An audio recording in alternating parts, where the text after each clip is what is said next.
वाहिगुरू जी का खालसा वाहिगुरू जी की फतेह। Punjabi audio book सुन रहे सारे ਸਰੋਤਿਆਂ ਨੂੰ ਮੇਰੇ ਮਨਿੰਦਰ ਕੌਰ ਵੱਲੋਂ ਪਿਆਰ ਭਰੀ ਸਤਿ ਸ਼੍ਰੀ ਅਕਾਲ। ਅੱਜ ਅਸੀਂ ਸਾਕਾ ਨਨਕਾਣਾ ਸਾਹਿਬ ਵੱਲੋਂ ਸਿੱਖ ਮਿਸ਼ਨਰੀ ਕਾਲਜ ਪੜ੍ਹਨ ਜਾ ਰਹੇ ਹਾਂ।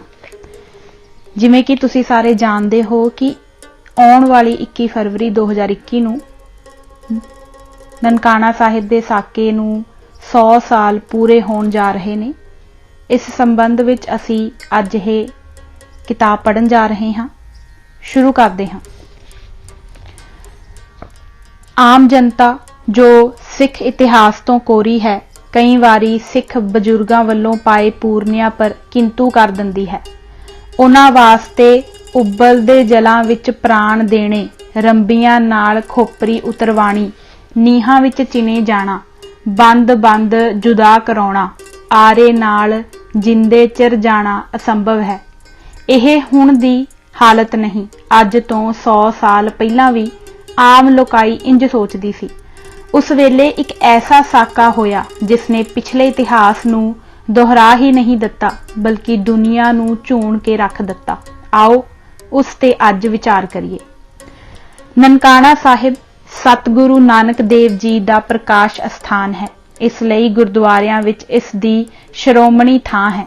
ਨਨਕਾਣਾ ਸਾਹਿਬ ਦਾ ਸਾਕਾ ਜੋ ਇਸ ਸਦੀ ਦੇ ਆਰੰਭ ਵਿੱਚ ਹੋਇਆ ਨੇ ਜਿੱਥੇ ਪੁਰਾਤਨ ਸਿੱਖ ਇਤਿਹਾਸ ਦੀ ਯਾਦ ਤਾਜ਼ਾ ਕਰ ਦਿੱਤੀ, ਉੱਥੇ ਆਉਣ ਵਾਲੇ ਸਮੇਂ ਲਈ ਵੀ ਵਿਸ਼ੇਸ਼ ਪੂਰਨੇ ਪਾ ਦਿੱਤੇ।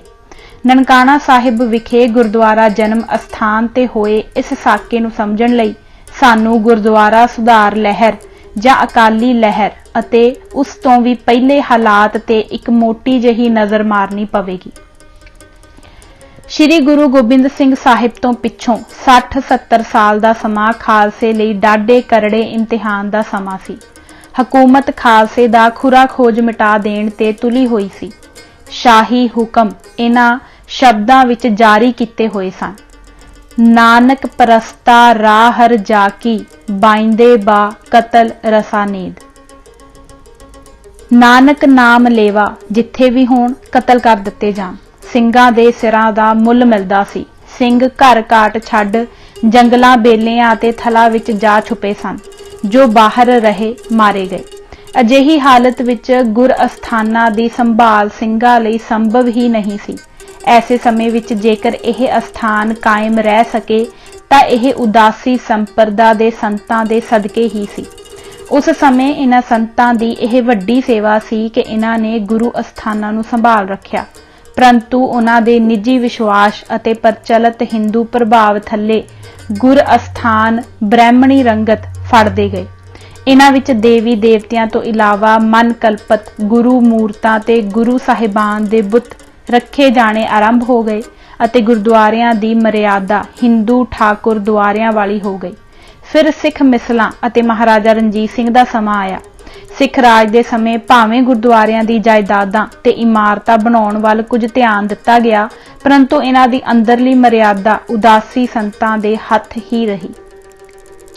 ਸੰਨ 1849 ਵਿੱਚ ਪੰਜਾਬ ਅੰਦਰ ਅੰਗਰੇਜ਼ ਰਾਜ ਹੋ ਜਾਣ ਪਿੱਛੋਂ ਲਗਭਗ 70 ਸਾਲ ਇਸ ਦਸ਼ਾ ਵਿੱਚ ਕੋਈ ਫਰਕ ਨਾ ਪੈ ਸਕਿਆ, ਬਲਕਿ ਅੰਗਰੇਜ਼ ਤਾਂ ਗੁਰਦੁਆਰਿਆਂ ਦੀ ਮਹੱਤਤਾ ਨੂੰ ਘਟਾ ਕੇ ਰਾਜੀ ਸੀ, ਜਿਸ ਲਈ ਸ੍ਰੀ ਹਰਿਮੰਦਰ ਸਾਹਿਬ, ਅੰਮ੍ਰਿਤਸਰ ਤੇ ਤਰਨਤਾਰਨ ਆਦਿ ਗੁਰਦੁਆਰੇ ਤਾਂ ਸਿੱਧਾ ਸਰਕਾਰੋਂ ਥਾਪੇ ਸਰਬਰਾਹਾਂ ਦੇ ਹੱਥ ਸੌਂਪੇ ਗਏ।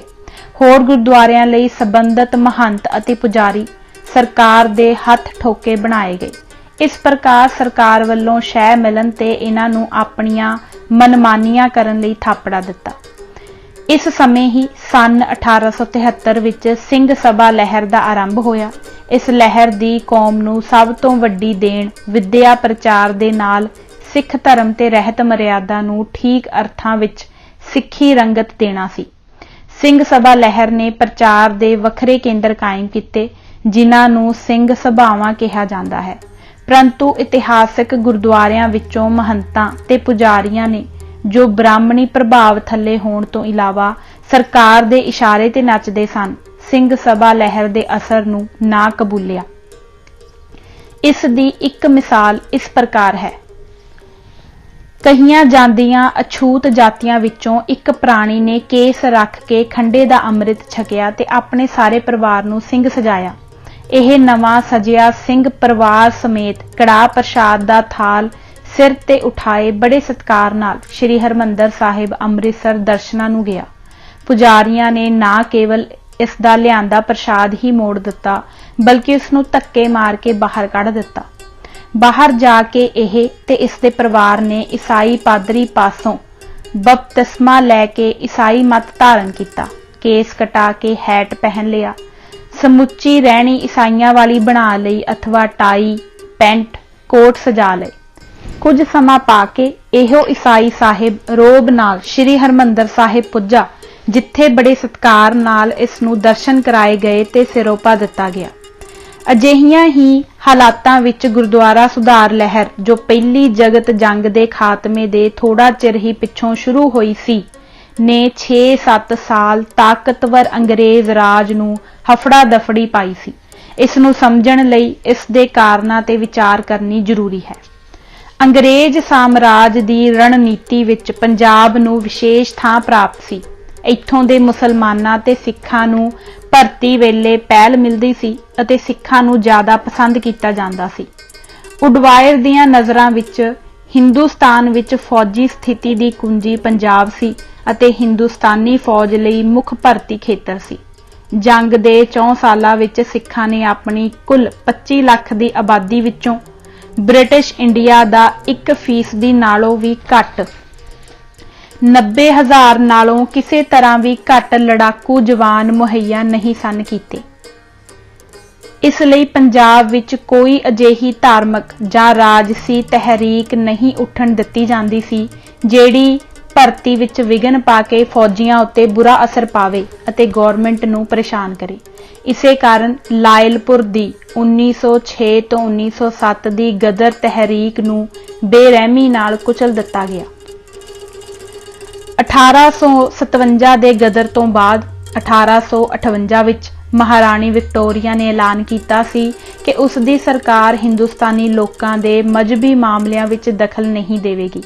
ਜਿੱਥੋਂ ਤੱਕ ਸਿੱਖ ਧਰਮ ਤੇ ਉਹਨਾਂ ਦੇ ਗੁਰਦੁਆਰਿਆਂ ਦਾ ਸਬੰਧ ਸੀ, ਅੰਗਰੇਜ਼ ਹਾਕਮਾਂ ਦੀ ਪਾਲਿਸੀ ਇਸ ਐਲਾਨ ਦੇ ਉਲਟ ਸੀ ਕਿ ਸਿੱਖ ਧਰਮ ਅਤੇ ਗੁਰਦੁਆਰਾ ਪ੍ਰਬੰਧ ਵਿੱਚ ਦਖਲ ਦਿੱਤਾ ਜਾਏ ਅਤੇ ਸਿੱਖਾਂ ਨੂੰ ਆਪਣੇ ਅਧੀਨ ਜਾਂ ਘੱਟੋ ਘੱਟ ਅਸਰ ਥੱਲੇ ਰੱਖਿਆ ਜਾਵੇ ਅਤੇ ਆਪਣੇ ਰਾਜ ਦੀ ਮਜ਼ਬੂਤੀ ਲਈ ਵਰਤਿਆ ਜਾਏ।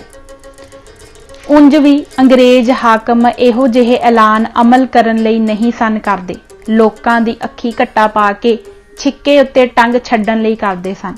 ਇਸੇ ਕੂਟਲ ਨੀਤੀ ਅਨੁਸਾਰ ਸਿੱਖ ਰਾਜ ਦੀ ਸ਼ਿਕਸ਼ਤ ਦੇ ਕੁਝ ਸਾਲ ਪਿੱਛੋਂ ਹੀ ਅੰਗਰੇਜ਼ਾਂ ਨੇ ਦਰਬਾਰ ਸਾਹਿਬ ਅੰਮ੍ਰਿਤਸਰ ਤੇ ਉਸ ਨਾਲ ਸੰਬੰਧਿਤ ਗੁਰਦੁਆਰਿਆਂ ਨੂੰ ਆਪਣੇ ਅਧੀਨ ਕਰ ਲਿਆ ਅਤੇ ਸਿੱਖ ਸਿਧਾਂਤਾਂ ਨੂੰ ਤੋੜਨਾ ਮਰੋੜਨਾ ਅਤੇ ਦਰਬਾਰ ਸਾਹਿਬ ਤੇ ਹੋਰ ਗੁਰਦੁਆਰਿਆਂ ਨੂੰ ਆਪਣੇ ਰਾਜ ਦੀ ਮਜ਼ਬੂਤੀ ਲਈ ਵਰਤਣਾ ਸ਼ੁਰੂ ਕਰ ਦਿੱਤਾ।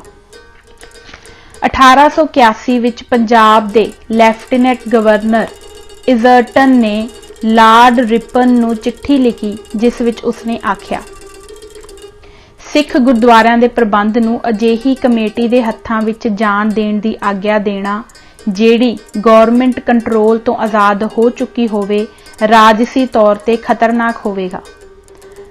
ਅੰਗਰੇਜ਼ਾਂ ਨੇ ਸਿੱਖ ਆਗੂਆਂ ਨੂੰ ਆਪਣੇ ਰਾਜਸੀ ਸਵਾਰਥਾਂ ਲਈ ਢਾਲ ਲਿਆ ਸੀ ਤਾਂ ਜੋ ਉਹ ਸਿੱਖਾਂ ਨੂੰ ਲੜਨ ਵਾਲੀ ਮਸ਼ੀਨ ਦੇ ਤੌਰ ਤੇ ਆਪਣੇ ਰਾਜ ਦੀ ਰੱਖਿਆ ਤੇ ਪਸਾਰ ਲਈ ਵਰਤ ਸਕਣ। ਸਿੰਘ ਸਭਾ ਲਹਿਰ, chief Khalsa Diwan, educational conference ਵਗੈਰਾ ਦੀ ਵਫਾਦਾਰੀ ਨੇ ਸਿੱਖਾਂ ਦੀ ਸੋਚ ਸ਼ਕਤੀ ਨੂੰ ਤਾਲੇ ਲਾ ਦਿੱਤੇ ਸਨ। ਉਹਨਾਂ ਦੇ ਦਿਮਾਗ ਵਿੱਚ ਕੁੱਟ-ਕੁੱਟ ਕੇ ਭਰ ਦਿੱਤਾ ਗਿਆ ਸੀ ਕਿ ਅੰਗਰੇਜ਼ ਆਏ ਹੀ ਗੁਰੂ ਤੇਗ ਬਹਾਦਰ ਜੀ ਦੀ ਪੇਸ਼ਨਗੋਈ ਦੇ ਮੁਤਾਬਕ ਸਨ। ਮੈਕਾਲਿਫ ਨੇ ਇਸ ਸੰਬੰਧੀ ਇਸ਼ਾਰਾ ਕਰਦਿਆਂ ਲਿਖਿਆ ਸੀ ਕਿ ਸਿੱਖ ਪਵਿੱਤਰ ਗ੍ਰੰਥ ਵਿੱਚ ਬ੍ਰਿਟਿਸ਼ ਲੋਕਾਂ ਦੀ ਵਫਾਦਾਰੀ ਦੇ ਹੁਕਮ ਮੁਖਤਲਿਫ ਪੇਸ਼ਨਗੋਈਆਂ ਰਾਹੀਂ ਦਿੱਤੇ ਗਏ ਹਨ। ਉਸ ਦੇ ਵਿਚਾਰ ਵਿੱਚ ਇਹੋ ਜਿਹੀਆਂ ਪੇਸ਼ਨਗੋਈਆਂ ਹਨ ਜਿਨ੍ਹਾਂ ਨੇ ਸਿੱਖਾਂ ਨੂੰ ਬ੍ਰਿਟਿਸ਼ ਰਾਜ ਦੀ ਅਤਿਅੰਤ ਵਫਾਦਾਰ, ਸ਼ਰਧਾਲੂ ਤੇ ਬਹਾਦਰ ਰਿਆਇਆ ਬਣਾਇਆ ਹੈ। ਮੁੱਕਦੀ ਗੱਲ ਇਹ ਹੈ ਕਿ ਅੰਗਰੇਜ਼ਾਂ ਲਈ ਸਿੱਖਾਂ ਦੀ ਵਫਾਦਾਰੀ ਦੀ ਸ਼ਰਤ ਇਹ ਸੀ कि सिख धर्म ओह होवे जिहड़ा उन्हां नूं मंजूर होवे। सिखां दे विद्या हासिल करन ते लिख पढ़ जाण तो उन्हां नूं डर लगदा सी अते खालसा कालेज अमृतसर नूं भी अपने हेठ ही रखना चाहुंदे सन। गौरमेंट नूं यह खतरा भी सी जे कदी तत् खालसा पार्टी ने दरबार साहिब ते कब्जा कर लिया अते धार्मिक मामलिਆਂ विच लीडरशिप हासिल करन दी पोजीशन विच हो गई तां सिੱਟੇ बहुत गंभीर निकल सकते हैं। इसलिए अंग्रेज हाकमां ने अपने सरबराहां ते होर पिठूआं राहीं पुजारियां नूं पहिलों ही तैयार कर छड्डिया होया सी कि ओह सिंह सभीआं तो खबरदार रहण, क्योंकि ओह रामदासियां, चूड़ियां ते कमीना नूं अपने विच शामिल कर रहे हैं। इसलिए उन्हां नूं जे ओह दरबार साहिब आउण तां मूंह ना लाओ। अंग्रेज राज दे असर थल्ले पुजारी सिख धर्म दे असूल त्याग चुके सन अते ब्रिटिश गौरमेंट दे ढांचे दा अंग बन चुके सन। इन्हां सिखां नूं गुलाम बनाई रखो अते दूजियां कौमां नूं गुलाम बनाउण लई वरतो, यह सी गौरमेंट दी पॉलिसी। गौरमेंट अपने हत्थां विचों गुरुद्वारे नहीं सी छड्डना चाहुंदी, क्योंकि इतिहासक गुरुद्वारियां नाल बड़ी धार्मिक ताकत ते दौलत जुड़ी हुई सी ते गौरमेंट ने लगातार इस दौलत ते ताकत नूं अपने राज ते राजसी मकसदां लई वरतिया। 1919 ਦੀ ਵਿਸਾਖੀ ਨੂੰ ਅੰਮ੍ਰਿਤਸਰ ਵਿੱਚ ਜਲਿਆਂਵਾਲੇ ਬਾਗ ਦੇ ਸਥਾਨ ਤੇ ਪੁਰਅਮਨ ਸ਼ਹਿਰੀਆਂ ਤੇ ਅੰਨ੍ਹੇਵਾਹ ਗੋਲੀਆਂ ਚਲਾਈਆਂ ਗਈਆਂ ਅਤੇ ਸੈਂਕੜੇ ਆਦਮੀ ਮਾਰੇ ਗਏ। ਇਸ ਦੇ ਬਾਅਦ ਪੰਜਾਬ ਵਿੱਚ ਕੁਝ ਹੋਰ ਫਸਾਦ ਹੋਏ, ਜਿਸ ਦੇ ਫਲਸਰੂਪ ਗੌਰਮੈਂਟ ਨੇ ਕਈ ਤਰ੍ਹਾਂ ਦੀਆਂ ਸਖਤੀਆਂ ਕੀਤੀਆਂ, ਜਿਵੇਂ ਕਿ ਮਾਰਸ਼ਲ ਲਾ ਲਾਉਣਾ, ਵਰਕਰਾਂ ਨੂੰ ਲੰਮੀਆਂ ਕੈਦਾਂ ਤੇ ਮੌਤ ਦੀਆਂ ਸਜ਼ਾਵਾਂ, ਕਸੂਰ ਵਿੱਚ ਸਖਤੀਆਂ, ਗੁਜਰਾਂਵਾਲੇ ਵਿੱਚ ਹਵਾਈ ਜਹਾਜ਼ਾਂ ਰਾਹੀਂ ਬੰਬਾਂ ਦੀ ਵਰਖਾ, ਅੰਮ੍ਰਿਤਸਰ ਵਿੱਚ ਲੋਕਾਂ ਨੂੰ ਢਿੱਡਾਂ ਭਾਰ ਚੱਲਣ ਲਈ ਮਜਬੂਰ ਕਰਨਾ, ਬੈਂਤ ਮਾਰਨ ਦੀਆਂ ਸਜ਼ਾਵਾਂ, ਔਰਤਾਂ ਦੀ ਬੇਪਤੀ ਅਤੇ ਹੋਰ ਅਣਗਿਣਤ ਜ਼ੁਲਮ। ਇਹ ਸਨ ਅੰਮ੍ਰਿਤਸਰ ਤੇ ਪੰਜਾਬ ਦੇ ਦਰਦਨਾਕ ਹਾਲਾਤ ਅਪ੍ਰੈਲ 1919 ਵਿੱਚ। ਇਸੇ ਅੰਮ੍ਰਿਤਸਰ ਨੇ ਅਗਲੇ 6 ਸਾਲਾਂ ਵਿੱਚ ਅਕਾਲੀ ਤਹਿਰੀਕ ਦਾ ਗੜ ਬਣਨਾ ਸੀ ਅਤੇ ਸਿੱਖਾਂ ਨੂੰ ਜਥੇਬੰਦ ਕਰਕੇ ਅੰਗਰੇਜ਼ ਰਾਜ ਨਾਲ ਡਟ ਕੇ ਅੱਡਾ ਲੈਣਾ ਸੀ। ਇਸ ਤੋਂ ਇਲਾਵਾ ਕੁਝ ਹੋਰ ਵੀ ਕਾਰਨ ਸਨ ਜਿਨ੍ਹਾਂ ਨੇ ਹਾਲਾਤ ਨੂੰ ਉਭਾਰ ਦਿੱਤਾ। ਖੁਦ ਸਿੱਖਾਂ ਦੇ ਧਾਰਮਿਕ ਜਜ਼ਬਿਆਂ ਨੂੰ ਗੌਰਮੈਂਟ ਕਈ ਸਾਲਾਂ ਤੋਂ ਲਤਾੜਦੀ ਚਲੀ ਆ ਰਹੀ ਸੀ, ਜਿਵੇਂ ਕਿਰਪਾਨ ਪਹਿਨਣ ਵਾਲਿਆਂ ਨੂੰ ਫੜਨਾ, ਗੁਰਦੁਆਰਾ ਰਕਾਬਗੰਜ ਦੀ ਕੰਧ ਢਾਉਣਾ, ਦਰਬਾਰ ਸਾਹਿਬ ਦਾ ਪਾਣੀ ਬੰਦ ਕਰਨਾ ਆਦਿ। ਇਹਨਾਂ ਮਸਲਿਆਂ ਨੇ ਸਿੱਖਾਂ ਨੂੰ ਬੜਾ ਦੁਖੀ ਕੀਤਾ ਹੋਇਆ ਸੀ ਅਤੇ ਉਹਨਾਂ ਦੇ ਦਿਲ ਕੁਝ ਕਰਨ ਲਈ ਉਬਲ ਰਹੇ ਸਨ। ਹਾਲਤ ਇੱਥੋਂ ਤੱਕ ਨਿੱਘਰ ਚੁੱਕੀ ਸੀ ਕਿ ਪੁਜਾਰੀ ਗੁਰਦੁਆਰਿਆਂ ਵਿੱਚ ਸੁਧਾਰ ਕਰਨ ਵਾਲਿਆਂ ਨੂੰ ਘਿਰਣਾ ਦੀ ਨਜ਼ਰ ਨਾਲ ਵੇਖਦੇ ਸਨ। ਉਹ ਦੇਸ਼ ਸੇਵਕਾਂ ਨੂੰ ਜੋ ਅੰਗਰੇਜ਼ ਸਾਮਰਾਜ ਤੋਂ ਬਾਗੀ ਸਨ, ਸਿੱਖੀ ਤੋਂ ਪਤਿਤ ਹੋਣ ਦੇ ਫਤਵੇ ਦਿੰਦੇ ਸਨ ਅਤੇ ਅਖੌਤੀ ਅਛੂਤਾ ਤੋਂ ਸਿੰਘ ਸੱਜ ਜਾਣ ਵਾਲਿਆਂ ਦੇ ਅਰਦਾਸੇ ਨਹੀਂ ਸਨ ਕਰਦੇ। ਦੂਜੇ ਪਾਸੇ ਜੇ ਅੰਗਰੇਜ਼ ਜਾਂ ਐਗਲੋ ਇੰਡੀਅਨ ਹਾਕਮ ਗੁਰਦੁਆਰੇ ਵਿੱਚ ਆ ਜਾਂਦੇ ਤਾਂ ਇਹ ਉਹਨਾਂ ਦੇ ਅੱਗੇ ਪਿੱਛੇ ਭੱਜ ਫਿਰਦੇ ਸਨ, ਉਹਨਾਂ ਨੂੰ ਸਿਰੋਪਾ ਦਿੰਦੇ ਸਨ ਅਤੇ ਉਹਨਾਂ ਉੱਤੇ ਅੰਗਰੇਜ਼ ਰਾਜ ਦੇ ਪੂਰੇ ਵਫਾਦਾਰ ਅਤੇ ਤਾਬੇਦਾਰ ਹੋਣ ਦਾ ਪ੍ਰਭਾਵ ਛੱਡਦੇ ਸਨ। ਪੂਜਾ ਦਾ ਧਾਨ ਖਾ ਕੇ ਇਹਨਾਂ ਦੀ ਸਿੱਖੀ, ਗੈਰਤ ਤੇ ਅਣਖ ਮਰ ਚੁੱਕੀ ਸੀ ਅਤੇ ਇਹ ਅੰਗਰੇਜ਼ ਹਾਕਮਾਂ ਦੇ ਪੂਰਨ ਗੁਲਾਮ ਬਣ ਚੁੱਕੇ ਸਨ। ਜਦ ਕਾਬ ਵਿੱਚ ਹੀ ਕੁਫਰ ਉੱਠਣ ਲੱਗੇ ਤਾਂ ਇਸਲਾਮ ਨੇ ਕਿੱਥੇ ਰਹਿਣਾ ਹੋਇਆ। ਇਹ ਮਸੰਦ ਜਨਰਲ ਡਾਇਰ ਜਿਹੇ ਖੁੰਖਾਰ ਦਰਿੰਦੇ ਨੂੰ ਸਿੱਖ ਬਣਾਉਣ ਦਾ ਹਾਸੋਹੀਣਾ ਨਾਟਕ ਰਚਦੇ ਸਨ ਅਤੇ ਉਸ ਨੂੰ ਵਧਾਈਆਂ ਦਿੰਦੇ ਸਨ ਕਿ ਉਸਨੇ ਜਲਿਆਂਵਾਲਾ ਬਾਗ ਵਿੱਚ ਅੰਨ੍ਹੇਵਾਹ ਗੋਲੀਆਂ ਚਲਾ ਕੇ ਨਿਹੱਥੇ ਤੇ ਸ਼ਾਂਤ ਬੈਠੇ ਪੰਜਾਬੀਆਂ ਦੇ ਆਹੂ ਲਾ ਕੇ ਬੁਰਾਈ ਨੂੰ ਫੈਲਣ ਤੋਂ ਪਹਿਲਾਂ ਹੀ ਕੁਚਲ ਦਿੱਤਾ ਸੀ। ਇਸ ਤਰ੍ਹਾਂ ਕਰਕੇ ਉਸਨੇ ਸਿੱਖਾਂ ਦਾ ਭਰੋਸਾ, ਪਿਆਰ ਤੇ ਅਹਿਸਾਨ ਜਿੱਤ ਲਿਆ ਹੈ। ਇਹ ਸੀ ਇਖਲਾਕੀ ਤੇ ਧਾਰਮਿਕ ਗਿਰਾਵਟ ਦੀ ਹੱਦ। ਅੰਗਰੇਜ਼ ਸਾਮਰਾਜ ਨੂੰ ਇੱਥੇ ਕਾਇਮ ਰੱਖਣ ਲਈ ਇਹ ਅਖੌਤੀ ਸਿੱਖ ਆਗੂ ਤੇ ਪੁਜਾਰੀ ਸਿੱਖ ਗੁਰਦੁਆਰਿਆਂ ਤੇ ਸਿੱਖ ਮੱਤ ਨੂੰ ਆਪਣੇ ਨਿੱਜੀ ਹਿੱਤਾਂ ਲਈ ਜਿਵੇਂ ਚਾਹੁਣ ਵਰਤ ਸਕਦੇ ਸਨ ਅਤੇ ਉਹਨਾਂ ਨੇ ਦੋਹਾਂ ਨੂੰ ਰੱਜ ਕੇ ਵਰਤਿਆ। ਉਸ ਵਕਤ ਗੁਰਦੁਆਰਿਆਂ ਦੀਆਂ ਜਾਇਦਾਦਾਂ ਜੋ ਸ਼ਰਧਾਲੂਆਂ ਨੇ ਗੁਰਦੁਆਰਿਆਂ ਦੀ ਸੰਭਾਲ ਲਈ ਤੇ ਲੰਗਰ ਚਲਾਉਣ ਲਈ ਦਿੱਤੀਆਂ ਹੋਈਆਂ ਸਨ, ਅੰਗਰੇਜ਼ ਸਰਕਾਰ ਨੇ ਆਪਣੇ ਝੋਲੀ ਚੁੱਕ ਮਹੰਤਾਂ ਨੂੰ ਗੁਰਦੁਆਰਿਆਂ ਅਤੇ ਹੋਰ ਜਾਇਦਾਦਾਂ ਦੇ ਮਾਲਕ ਬਣਾ ਦਿੱਤਾ। ਇਹਨਾਂ ਦੀ ਆਮਦਨ ਨੇ ਸਾਧਾਂ ਨੂੰ ਐਸ਼ ਪ੍ਰਸਤ ਬਣਾ ਦਿੱਤਾ। ਉਹਨਾਂ ਨੇ ਧਰਮਸ਼ਾਲਾਵਾਂ, ਗੁਰਦੁਆਰਿਆਂ ਦੇ ਦਰਵਾਜ਼ੇ ਬੰਦ ਕਰ ਦਿੱਤੇ ਅਤੇ ਉਹਨਾਂ ਨੂੰ ਆਪਣੇ ਆਰਾਮਦਾਇਕ ਘਰ ਬਣਾ ਕੇ ਜ਼ਮੀਨਾਂ ਦੇ ਮਾਲਕ ਬਣ ਬੈਠੇ। ਇਹ ਸੀ ਛੋਟੇ ਗੁਰਦੁਆਰਿਆਂ ਦੀ ਹਾਲਤ। ਜਿੱਥੋਂ ਤੱਕ ਵੱਡੇ ਗੁਰਦੁਆਰਿਆਂ ਦੇ ਕਬਜ਼ੇ ਦਾ ਇਤਿਹਾਸ ਹੈ, ਉਹਨਾਂ ਉੱਤੇ ਕਾਬਜ਼ ਮਹੰਤ ਅੰਗਰੇਜ਼ਾਂ ਦੇ ਆਉਣ ਤੇ ਸਿੱਖ ਸੰਗਤਾਂ ਦੇ ਕੰਟਰੋਲ ਤੋਂ ਆਜ਼ਾਦ ਹੋ ਗਏ। ਸੰਗਤ ਦੇ ਮਹੰਤ ਨੂੰ ਚੁਣਨ ਦੇ ਹੱਕ ਤੇ ਅਧਿਕਾਰ ਐਗਜ਼ੈਕਟਿਵ ਤੇ ਮਾਲੀਆ ਅਫਸਰਾਂ ਨੇ ਖੋਹ ਲਏ ਤੇ ਅਫਸਰਾਂ ਦੀ ਇਮਦਾਦ ਨਾਲ ਮਹੰਤ ਜ਼ਮੀਨਾਂ ਤੇ ਕਾਬਜ਼ ਹੋ ਗਏ ਅਤੇ ਗੁਰਦੁਆਰਿਆਂ ਨੂੰ ਆਪਣੀ ਨਿੱਜੀ ਜਾਇਦਾਦ ਸਮਝਣ ਲੱਗ ਪਏ। ਇਹ ਬ੍ਰਿਟਿਸ਼ ਸਰਕਾਰ ਹੀ ਸੀ ਜਿਸ ਨੇ ਆਪਣੇ ਅਫਸਰਾਂ ਦੇ ਸਿੱਧੇ ਜਾਂ ਅਸਿੱਧੇ ਅਸਰ ਰਾਹੀਂ ਦੁਰਾਚਾਰੀ ਮਹੰਤਾਂ ਨੂੰ ਗੁਰਦੁਆਰਿਆਂ ਦੇ ਮਾਲਕ ਬਣਨ ਦੀ ਆਗਿਆ ਦਿੱਤੀ। ਇਸ ਬਾਰੇ ਪ੍ਰਿੰਸੀਪਲ ਨਰਿੰਜਨ ਸਿੰਘ ਜੀ ਲਿਖਦੇ ਹਨ, ਅੰਗਰੇਜ਼ਾਂ ਨੇ ਪੰਜਾਬ ਨੂੰ 1849 ਵਿੱਚ ਆਪਣੀ ਸਲਤਨਤ ਵਿੱਚ ਸ਼ਾਮਲ ਕੀਤਾ ਅਤੇ ਜਦੋਂ ਤਬਦੀਲੀ ਦਾ ਦੌਰ ਸੀ ਤਾਂ ਅੰਮ੍ਰਿਤਸਰ ਦਰਬਾਰ ਸਾਹਿਬ, ਜਿਹੜਾ ਕਿ ਸਿੱਖ ਧਰਮ ਦਾ ਕੇਂਦਰ ਹੈ, ਦੇ ਮਾਮਲੇ ਗੜਬੜ ਵਿੱਚ ਪਏ ਹੋਏ ਸਨ। ਉਸ ਵੇਲੇ ਅੰਮ੍ਰਿਤਧਾਰੀ ਸਿੱਖਾਂ ਦੀ ਟਰਸਟੀ ਦੇ ਤੌਰ ਤੇ ਇੱਕ ਕਮੇਟੀ ਬਣਾਈ ਗਈ ਸੀ ਜਿਸ ਦਾ ਸਰਬਰਾਹ ਸਰਕਾਰ ਵੱਲੋਂ ਨਿਯੁਕਤ ਕੀਤਾ ਜਾਂਦਾ ਸੀ।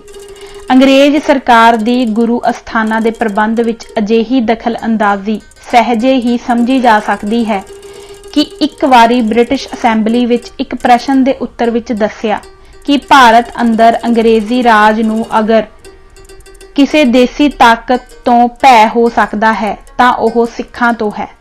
ਸਿੱਖ ਦੀ ਸੂਰਬੀਰਤਾ ਤੇ ਦਲੇਰੀ ਦਾ ਸਾਰਾ ਭੇਦ ਇਸ ਦੇ ਉਸ ਭਰੋਸੇ ਤੇ ਸਿਦਕ ਵਿੱਚ ਹੈ ਜੋ ਇਸ ਨੂੰ ਆਪਣੇ ਗੁਰੂ ਅਤੇ ਗੁਰੂ ਨਾਲ ਸੰਬੰਧਿਤ ਚੀਜ਼ਾਂ ਤਥਾ ਅਸਥਾਨਾਂ ਤੇ ਹੈ।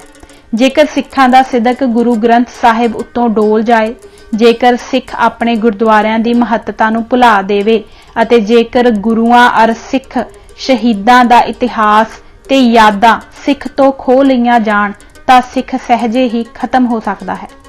ਹਾਲਾਤ ਇਉਂ ਬਦਲੇ ਕਿ 1881 ਵਿੱਚ ਇਹ ਕਮੇਟੀ ਚੁੱਪਚਾਪ ਹਟਾ ਦਿੱਤੀ ਗਈ ਅਤੇ ਸਰਬਰਾਹ ਦੇ ਹੱਥ ਵਿੱਚ ਕੁੱਲ ਤਾਕਤ ਆ ਗਈ। ਸਿੱਖ ਸੰਗਤ ਦੇ ਕੰਟਰੋਲ ਦੀ ਅਣਹੋਂਦ ਨੇ ਗੈਰ ਜ਼ਿੰਮੇਵਾਰੀ ਤੇ ਭ੍ਰਿਸ਼ਟਾਚਾਰ ਨੂੰ ਹੋਂਦ ਵਿੱਚ ਲੈ ਆਂਦਾ।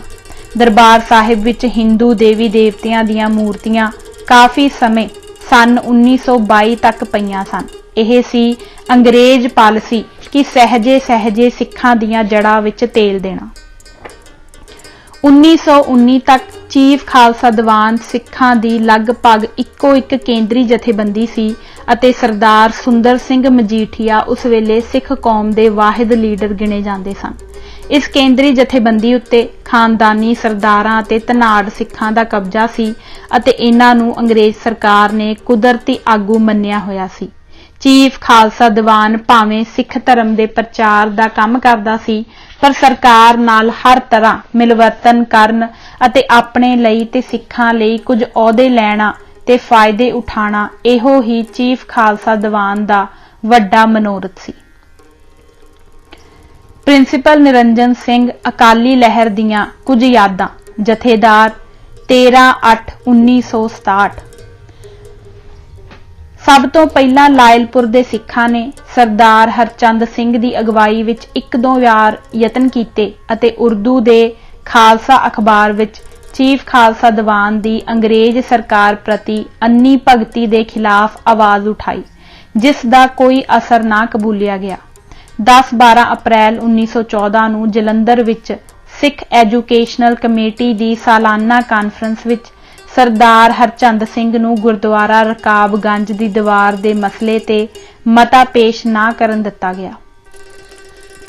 ਗੁਰਦੁਆਰਾ ਸੁਧਾਰ ਦੇ ਮਸਲੇ ਤੇ ਕਈ ਵਾਰੀ ਸਿੱਖਾਂ ਨੇ ਅੰਗਰੇਜ਼ ਸਰਕਾਰ ਨੂੰ ਮਤੇ ਪਾਸ ਕਰਕੇ ਭੇਜੇ, ਪਰ ਕੋਈ ਸੁਣਵਾਈ ਨਾ ਹੋਈ ਅਤੇ ਟਾਲ ਮਟੋਲ ਹੀ ਹੁੰਦੀ ਰਹੀ। ਦੂਜੇ ਪਾਸੇ ਸਿੱਖ ਦਰਬਾਰ ਸਾਹਿਬ ਦਾ ਪ੍ਰਬੰਧ ਆਪਣੇ ਕਬਜ਼ੇ ਵਿੱਚ ਲਿਆਉਣ ਲਈ ਕਾਹਲੇ ਸਨ। ਨਵੰਬਰ 1918 ਨੂੰ ਪਹਿਲੀ ਜਗਤ ਜੰਗ ਫਸਟ ਵਰਲਡ ਵਾਰ ਖਤਮ ਹੋਈ। ਜੰਗ ਤੋਂ ਬਾਅਦ ਗਵਰਨਮੈਂਟ ਨੇ ਬਜਟ ਘੱਟ ਕਰਨ ਵਾਸਤੇ ਕਈ ਫੌਜੀਆਂ ਨੂੰ ਨੌਕਰੀਆਂ ਤੋਂ ਕੱਢ ਦਿੱਤਾ ਅਤੇ ਕਾਲਜ ਦੀ ਡਬਲ ਕੰਪਨੀ ਨੂੰ ਵੀ ਤੋੜ ਦਿੱਤਾ। ਇਹ ਫੌਜੀ ਜਦ ਵਾਪਸ ਆਏ ਤਾਂ ਉਹਨਾਂ ਨੇ ਬ੍ਰਿਟਿਸ਼ ਸਾਮਰਾਜ ਦੀਆਂ ਕੂਟਨੀਤੀਆਂ ਤੋਂ ਸਭ ਨੂੰ ਜਾਣੂ ਕਰਵਾਇਆ। ਲਾਇਲਪੁਰ ਗਰੁੱਪ ਨੇ ਗੁਪਤ ਮੀਟਿੰਗਾਂ ਕਰਕੇ ਇਹ ਨਿਰਣਾ ਕੀਤਾ ਕਿ ਇੱਕ ਪੰਜਾਬੀ ਅਖਬਾਰ ਕੱਢਿਆ ਜਾਵੇ ਜੋ 21 ਮਈ 1920 ਨੂੰ ਅਕਾਲੀ ਦੇ ਨਾਂ ਹੇਠ ਸ਼ੁਰੂ ਕੀਤਾ ਗਿਆ। ਇਹ ਰੋਜ਼ਾਨਾ ਅਕਾਲੀ ਅਖਬਾਰ ਹੀ ਸੀ ਜਿਹੜਾ ਗੁਰਦੁਆਰਾ ਆਜ਼ਾਦੀ ਦੀ ਲਹਿਰ ਤੇ ਕੌਮੀ ਆਜ਼ਾਦੀ ਦੀ ਤਹਿਰੀਕ ਵਿੱਚ ਲੋਕਾਂ ਦੀ ਜ਼ੁਬਾਨ ਬਣ ਗਿਆ। ਇਸ ਅਖਬਾਰ ਦੇ ਪ੍ਰਬੰਧਕਾਂ ਨੇ ਵੀ ਹਰ ਕੁਰਬਾਨੀ ਕਰਨ ਲਈ ਪੱਕਾ ਇਰਾਦਾ ਧਾਰਿਆ ਹੋਇਆ ਸੀ। ਜਿਸ ਦ੍ਰਿੜਤਾ ਤੇ ਮਜ਼ਬੂਤੀ ਨਾਲ ਉਹਨਾਂ ਨੇ ਜੇਲ੍ਹਾਂ ਦੀਆਂ ਸਖਤੀਆਂ, ਜ਼ਮਾਨਤਾਂ ਦੀਆਂ ਜ਼ਬਤੀਆਂ ਅਤੇ ਜਾਤੀ ਜੁਰਮਾਨਿਆਂ ਅਤੇ ਕੁਰਕੀਆਂ ਦਾ ਟਾਕਰਾ ਕੀਤਾ, ਉਸਨੇ ਧਰਮ ਦੀ ਆਜ਼ਾਦੀ ਲਈ ਕੁਰਬਾਨੀ ਤੇ ਤਿਆਗ ਦੀ ਨਵੀਂ ਬੁਨਿਆਦ ਰੱਖ ਦਿੱਤੀ। ਪਿੱਛੋਂ ਹਫ਼ਤਾਵਾਰ ਬੱਬਰ ਸ਼ੇਰ ਤੇ ਕਿਰਪਾਨ ਬਹਾਦਰ ਨੇ ਵੀ ਪੱਤਰਕਾਰੀ ਦਾ ਇਹੋ ਰਾਹ ਅਪਣਾਇਆ।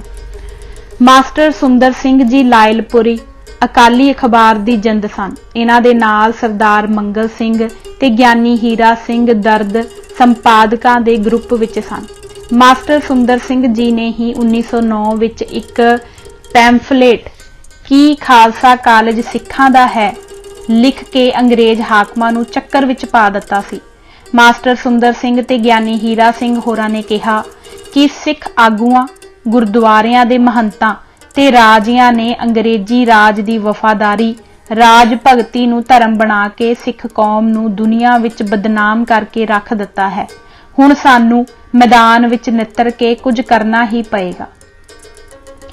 1920 ਵਿੱਚ ਅਕਾਲੀ ਅਖਬਾਰ ਦੇ ਨਿਕਲਦੇ ਸਾਰ ਹੀ ਹਵਾ ਦਾ ਰੁਖ ਬਦਲਣਾ ਸ਼ੁਰੂ ਹੋ ਗਿਆ। ਸਿੱਖਾਂ ਵਿੱਚ ਨਵੀਂ ਸਪਿਰਿਟ ਪੈਦਾ ਹੋਣ ਲੱਗੀ। ਇਸ ਵੇਲੇ ਤੱਕ ਗੁਰਦੁਆਰਿਆਂ ਦੀ ਆਜ਼ਾਦੀ ਬਹਾਲ ਕਰਨ ਲਈ ਕੋਈ ਕੇਂਦਰੀ ਜਥੇਬੰਦੀ ਨਹੀਂ ਸੀ ਬਣੀ। ਅਕਾਲੀ ਦੇ ਧੜੱਲੇਦਾਰ ਪ੍ਰਚਾਰ ਦਾ ਅਸਰ ਇਹ ਹੋਇਆ ਕਿ ਪਿੰਡਾਂ ਤੇ ਸ਼ਹਿਰਾਂ ਵਿੱਚ ਆਪਣੇ ਆਪ ਥਾਂ-ਥਾਂ ਅਕਾਲੀ ਜਥੇ ਬਣਨ ਲੱਗ ਪਏ।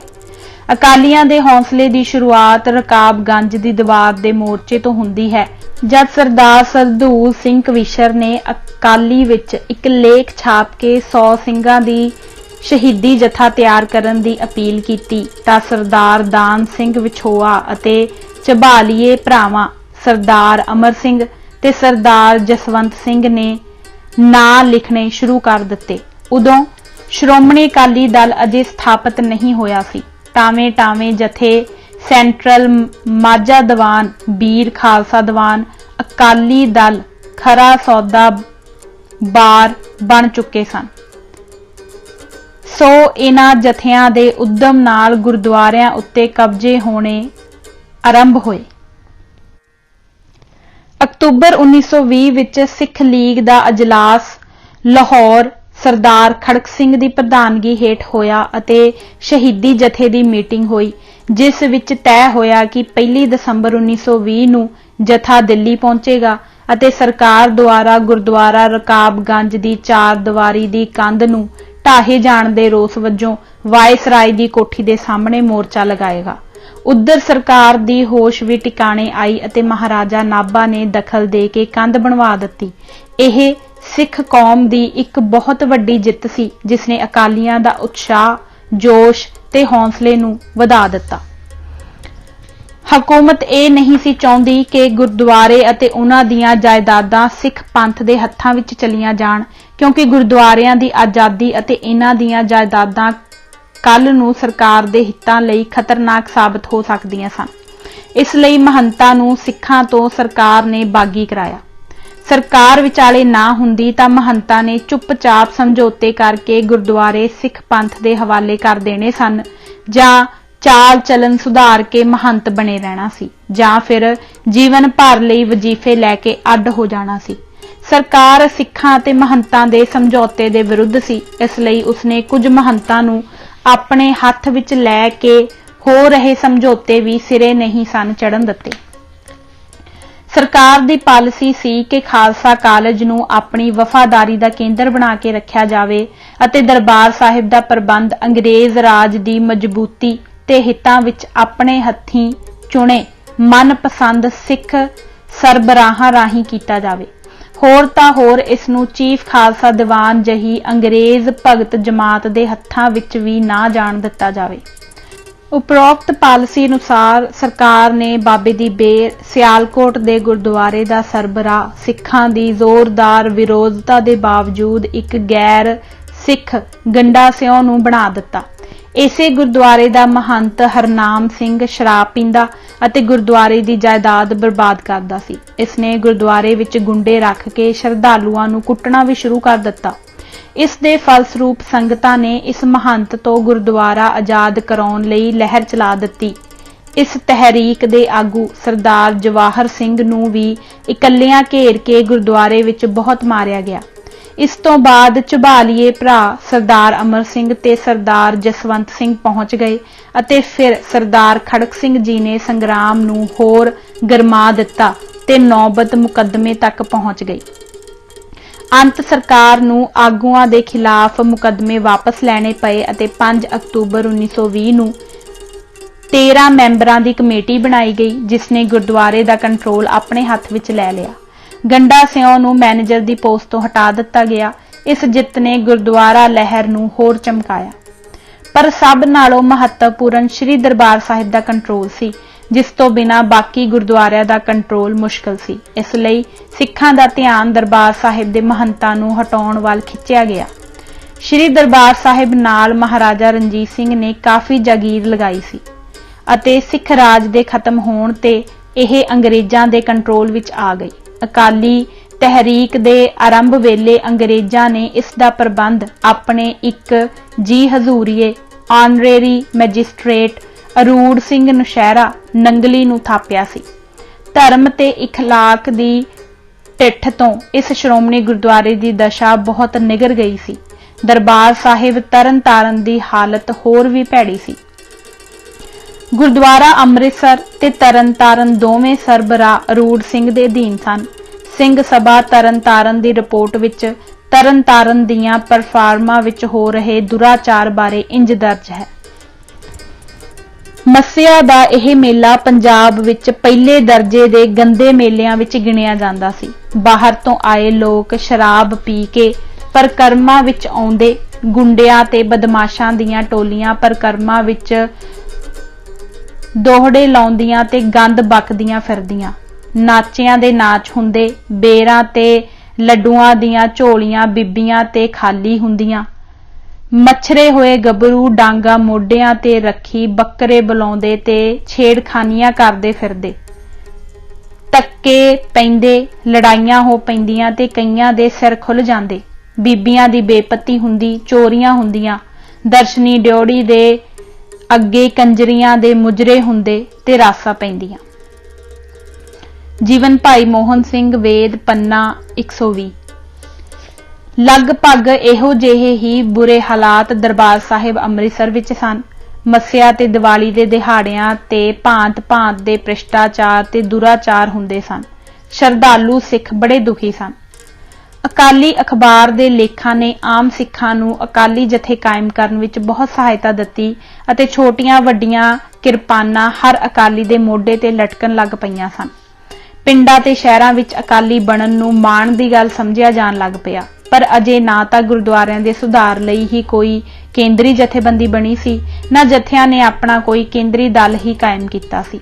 ਪਰ ਫਿਰ ਵੀ ਅਕਾਲੀ ਬਹੁਤੇ ਡਿਸਿਪਲਿਨਡ ਸਨ ਅਤੇ ਗੁਰਦੁਆਰਾ ਸੁਧਾਰ ਲਈ ਹਰ ਕੁਰਬਾਨੀ ਕਰਨ ਲਈ ਤਿਆਰ ਸਨ।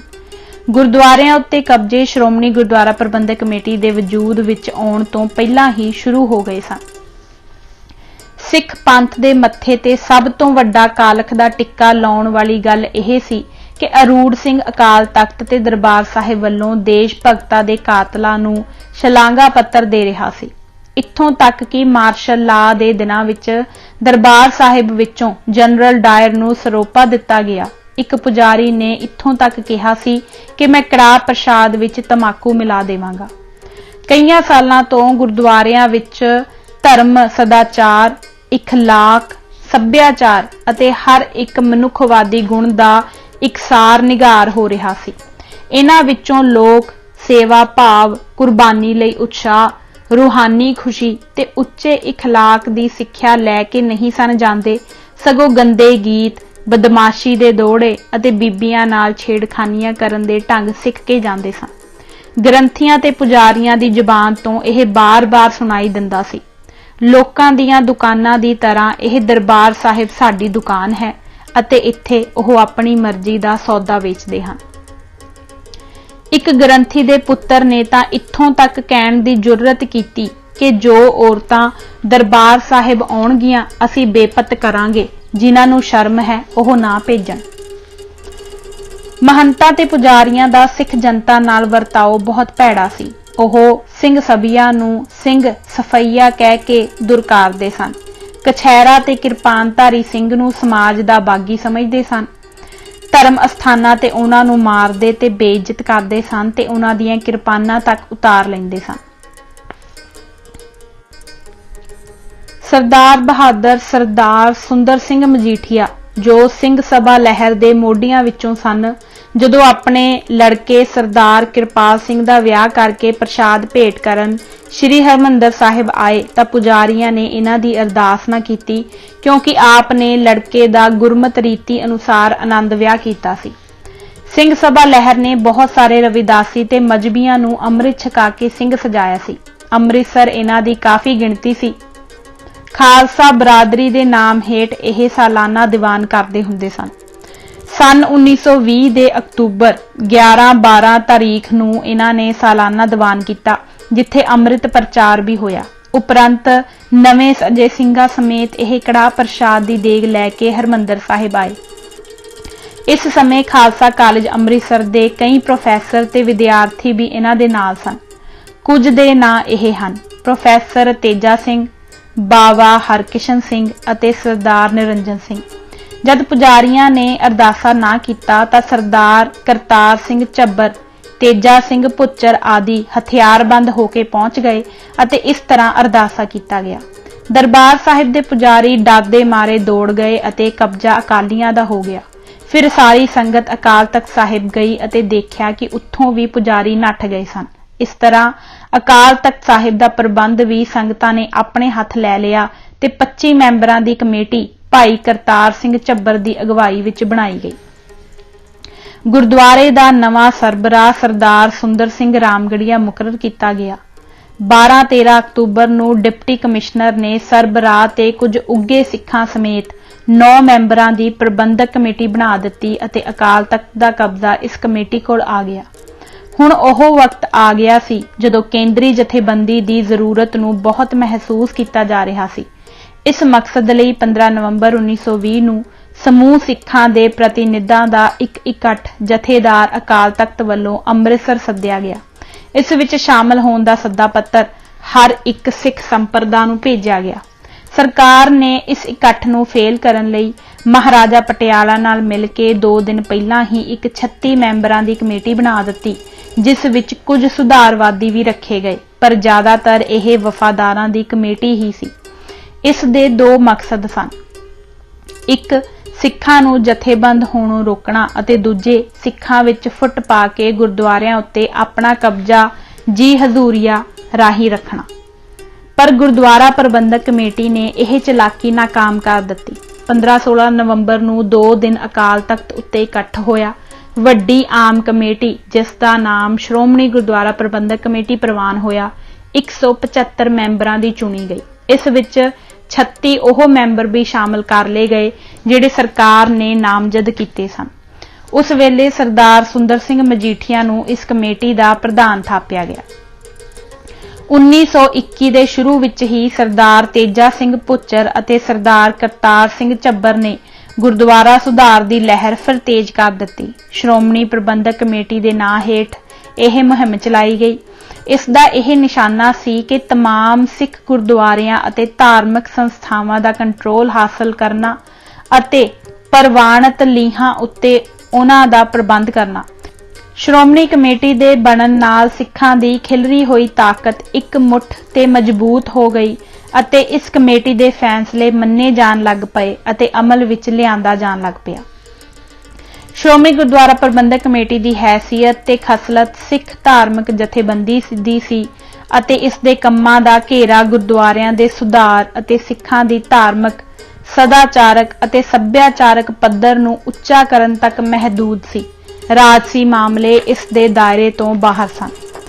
ਗੁਰਦੁਆਰਾ ਰਕਾਬਗੰਜ ਦੇ ਵੇਲੇ ਜਿਹੜੀ ਸ਼ਹੀਦੀ ਜਥੇ ਦੀ ਭਰਤੀ ਅਮਰ ਸਿੰਘ ਝਬਾਲ ਨੇ ਕੀਤੀ ਸੀ, ਉਹ ਜਾਰੀ ਰੱਖੀ ਗਈ ਅਤੇ ਜਸਵੰਤ ਸਿੰਘ ਝਬਾਲ ਤੇਜਾ ਸਿੰਘ ਭੁੱਚਰ ਤੇ ਹੋਰ ਅਕਾਲੀਆਂ ਨੇ ਨਨਕਾਣਾ ਸਾਹਿਬ ਉੱਤੇ ਕਬਜ਼ਾ ਕਰਨ ਵਾਸਤੇ ਵੀ ਭਰਤੀ ਜਾਰੀ ਰੱਖੀ। ਫਿਰ ਇਹ ਭਰਤੀ ਸਭ ਥਾਈਂ ਸ਼ੁਰੂ ਹੋ ਗਈ।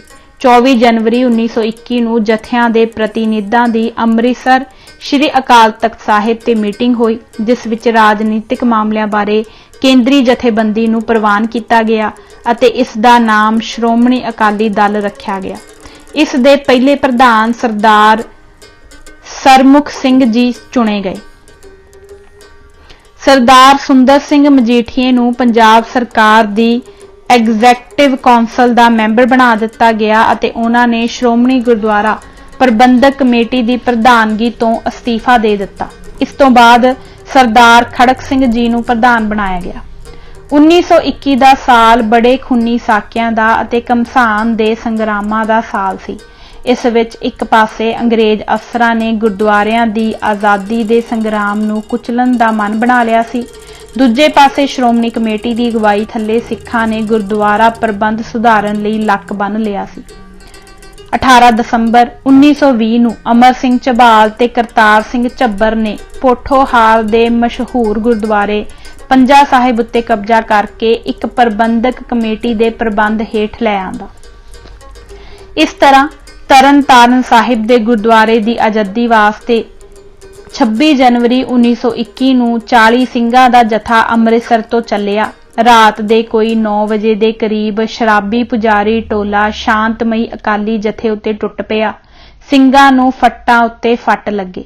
ਅਗਲੇ ਦਿਨ ਭਾਈ ਹਜ਼ਾਰਾ ਸਿੰਘ ਅਤੇ ਭਾਈ ਹੁਕਮ ਸਿੰਘ ਵਸਾਊ ਕੋਟ ਗੁਰਦਾਸਪੁਰ ਵਾਲੇ ਚੜ੍ਹਾਈ ਕਰ ਗਏ। ਗੁਰਦੁਆਰਿਆਂ ਨੂੰ ਆਜ਼ਾਦ ਕਰਾਉਣ ਦੀ ਤਹਿਰੀਕ ਵਿੱਚ ਇਹ ਸਭ ਤੋਂ ਪਹਿਲੀਆਂ 2 ਸ਼ਹੀਦੀਆਂ ਸਨ। ਇਸ ਦੇ ਨਾਲ ਹੀ ਹੋਰ ਅਕਾਲੀ ਜਥਿਆਂ ਦੇ ਪਹੁੰਚਣ ਤੇ ਗੁਰਦੁਆਰੇ ਉੱਤੇ ਕਬਜ਼ਾ ਕਰ ਲਿਆ ਗਿਆ। ਇਸ ਤੋਂ ਬਾਅਦ ਨੌਰੰਗਾਬਾਦ ਅਤੇ ਖਡੂਰ ਸਾਹਿਬ ਦੇ ਗੁਰਦੁਆਰਿਆਂ ਤੇ ਵੀ ਸ਼੍ਰੋਮਣੀ ਕਮੇਟੀ ਨੇ ਜਥੇ ਭੇਜ ਕੇ ਅਧਿਕਾਰ ਕਰ ਲਿਆ। ਇਹ ਸਨ ਸਾਰੇ ਹਾਲਾਤ ਜਿਸ ਵਕਤ ਨਨਕਾਣਾ ਸਾਹਿਬ ਦਾ ਸਾਕਾ ਹੋਇਆ। ਹੁਣ ਅਸੀਂ ਨਨਕਾਣਾ ਸਾਹਿਬ ਦੇ ਕਤਲੇਆਮ ਦਾ ਵੇਰਵਾ ਦੇਣ ਦਾ ਯਤਨ ਕਰਾਂਗੇ। ਇਸ ਗੁਰਦੁਆਰੇ ਦਾ ਮਹੰਤ ਨਾਰਾਇਣ ਦਾਸ ਸੀ ਅਤੇ ਇਸ ਤੋਂ ਪਹਿਲਾਂ ਦੋਵੇਂ ਮਹੰਤ ਸ਼ਰਾਬੀ ਹੋਣ ਦੇ ਕਾਰਨ ਲਈ ਗੁਪਤ ਬਿਮਾਰੀਆਂ ਦੇ ਸ਼ਿਕਾਰ ਹੋਣ ਕਰਕੇ ਮਰ ਗਏ ਸਨ। ਨਨਕਾਣਾ ਸਾਹਿਬ ਧਰਮ ਅਸਥਾਨ ਨਹੀਂ ਸੀ ਰਿਹਾ। ਇਹ ਗੁੰਡਿਆਂ, ਬਦਮਾਸ਼ਾਂ ਤੇ ਭੰਗੀਆਂ ਪੋਸਤੀਆਂ ਦੀ ਪਰਵਰਿਸ਼ ਗਾਹ ਬਣ ਗਿਆ ਸੀ। ਜਿਸ ਤਰ੍ਹਾਂ ਅੱਜ ਕੁਝ ਬੰਦੇ ਇਹ ਚਾਹੁੰਦੇ ਹਨ ਕਿ ਗੁਰਦੁਆਰੇ ਨੂੰ ਸਿੱਖ ਜਾਗਰਤ ਦੇ ਕੇਂਦਰ ਨਾ ਬਣਨ ਦਿੱਤਾ ਜਾਵੇ ਅਤੇ ਜਿੰਨੇ ਜਾਹਲ ਤੇ ਅਨਪੜ੍ਹ ਅਤੇ ਕੁਕਰਮਾਂ ਵਿੱਚ ਖੱਚਤ ਸਿੱਖ ਲੀਡਰ ਹੋਣਗੇ, ਉਨਾ ਹੀ ਇਹਨਾਂ ਨੂੰ ਆਪਣੇ ਮਤਲਬ ਲਈ ਵਰਤਿਆ ਜਾ ਸਕੇਗਾ। ਬਿਲਕੁਲ ਇਹ ਹੀ ਹਾਲਤ ਉਸ ਵੇਲੇ ਬ੍ਰਿਟਿਸ਼ ਗੌਰਮੈਂਟ ਦੀ ਸੀ।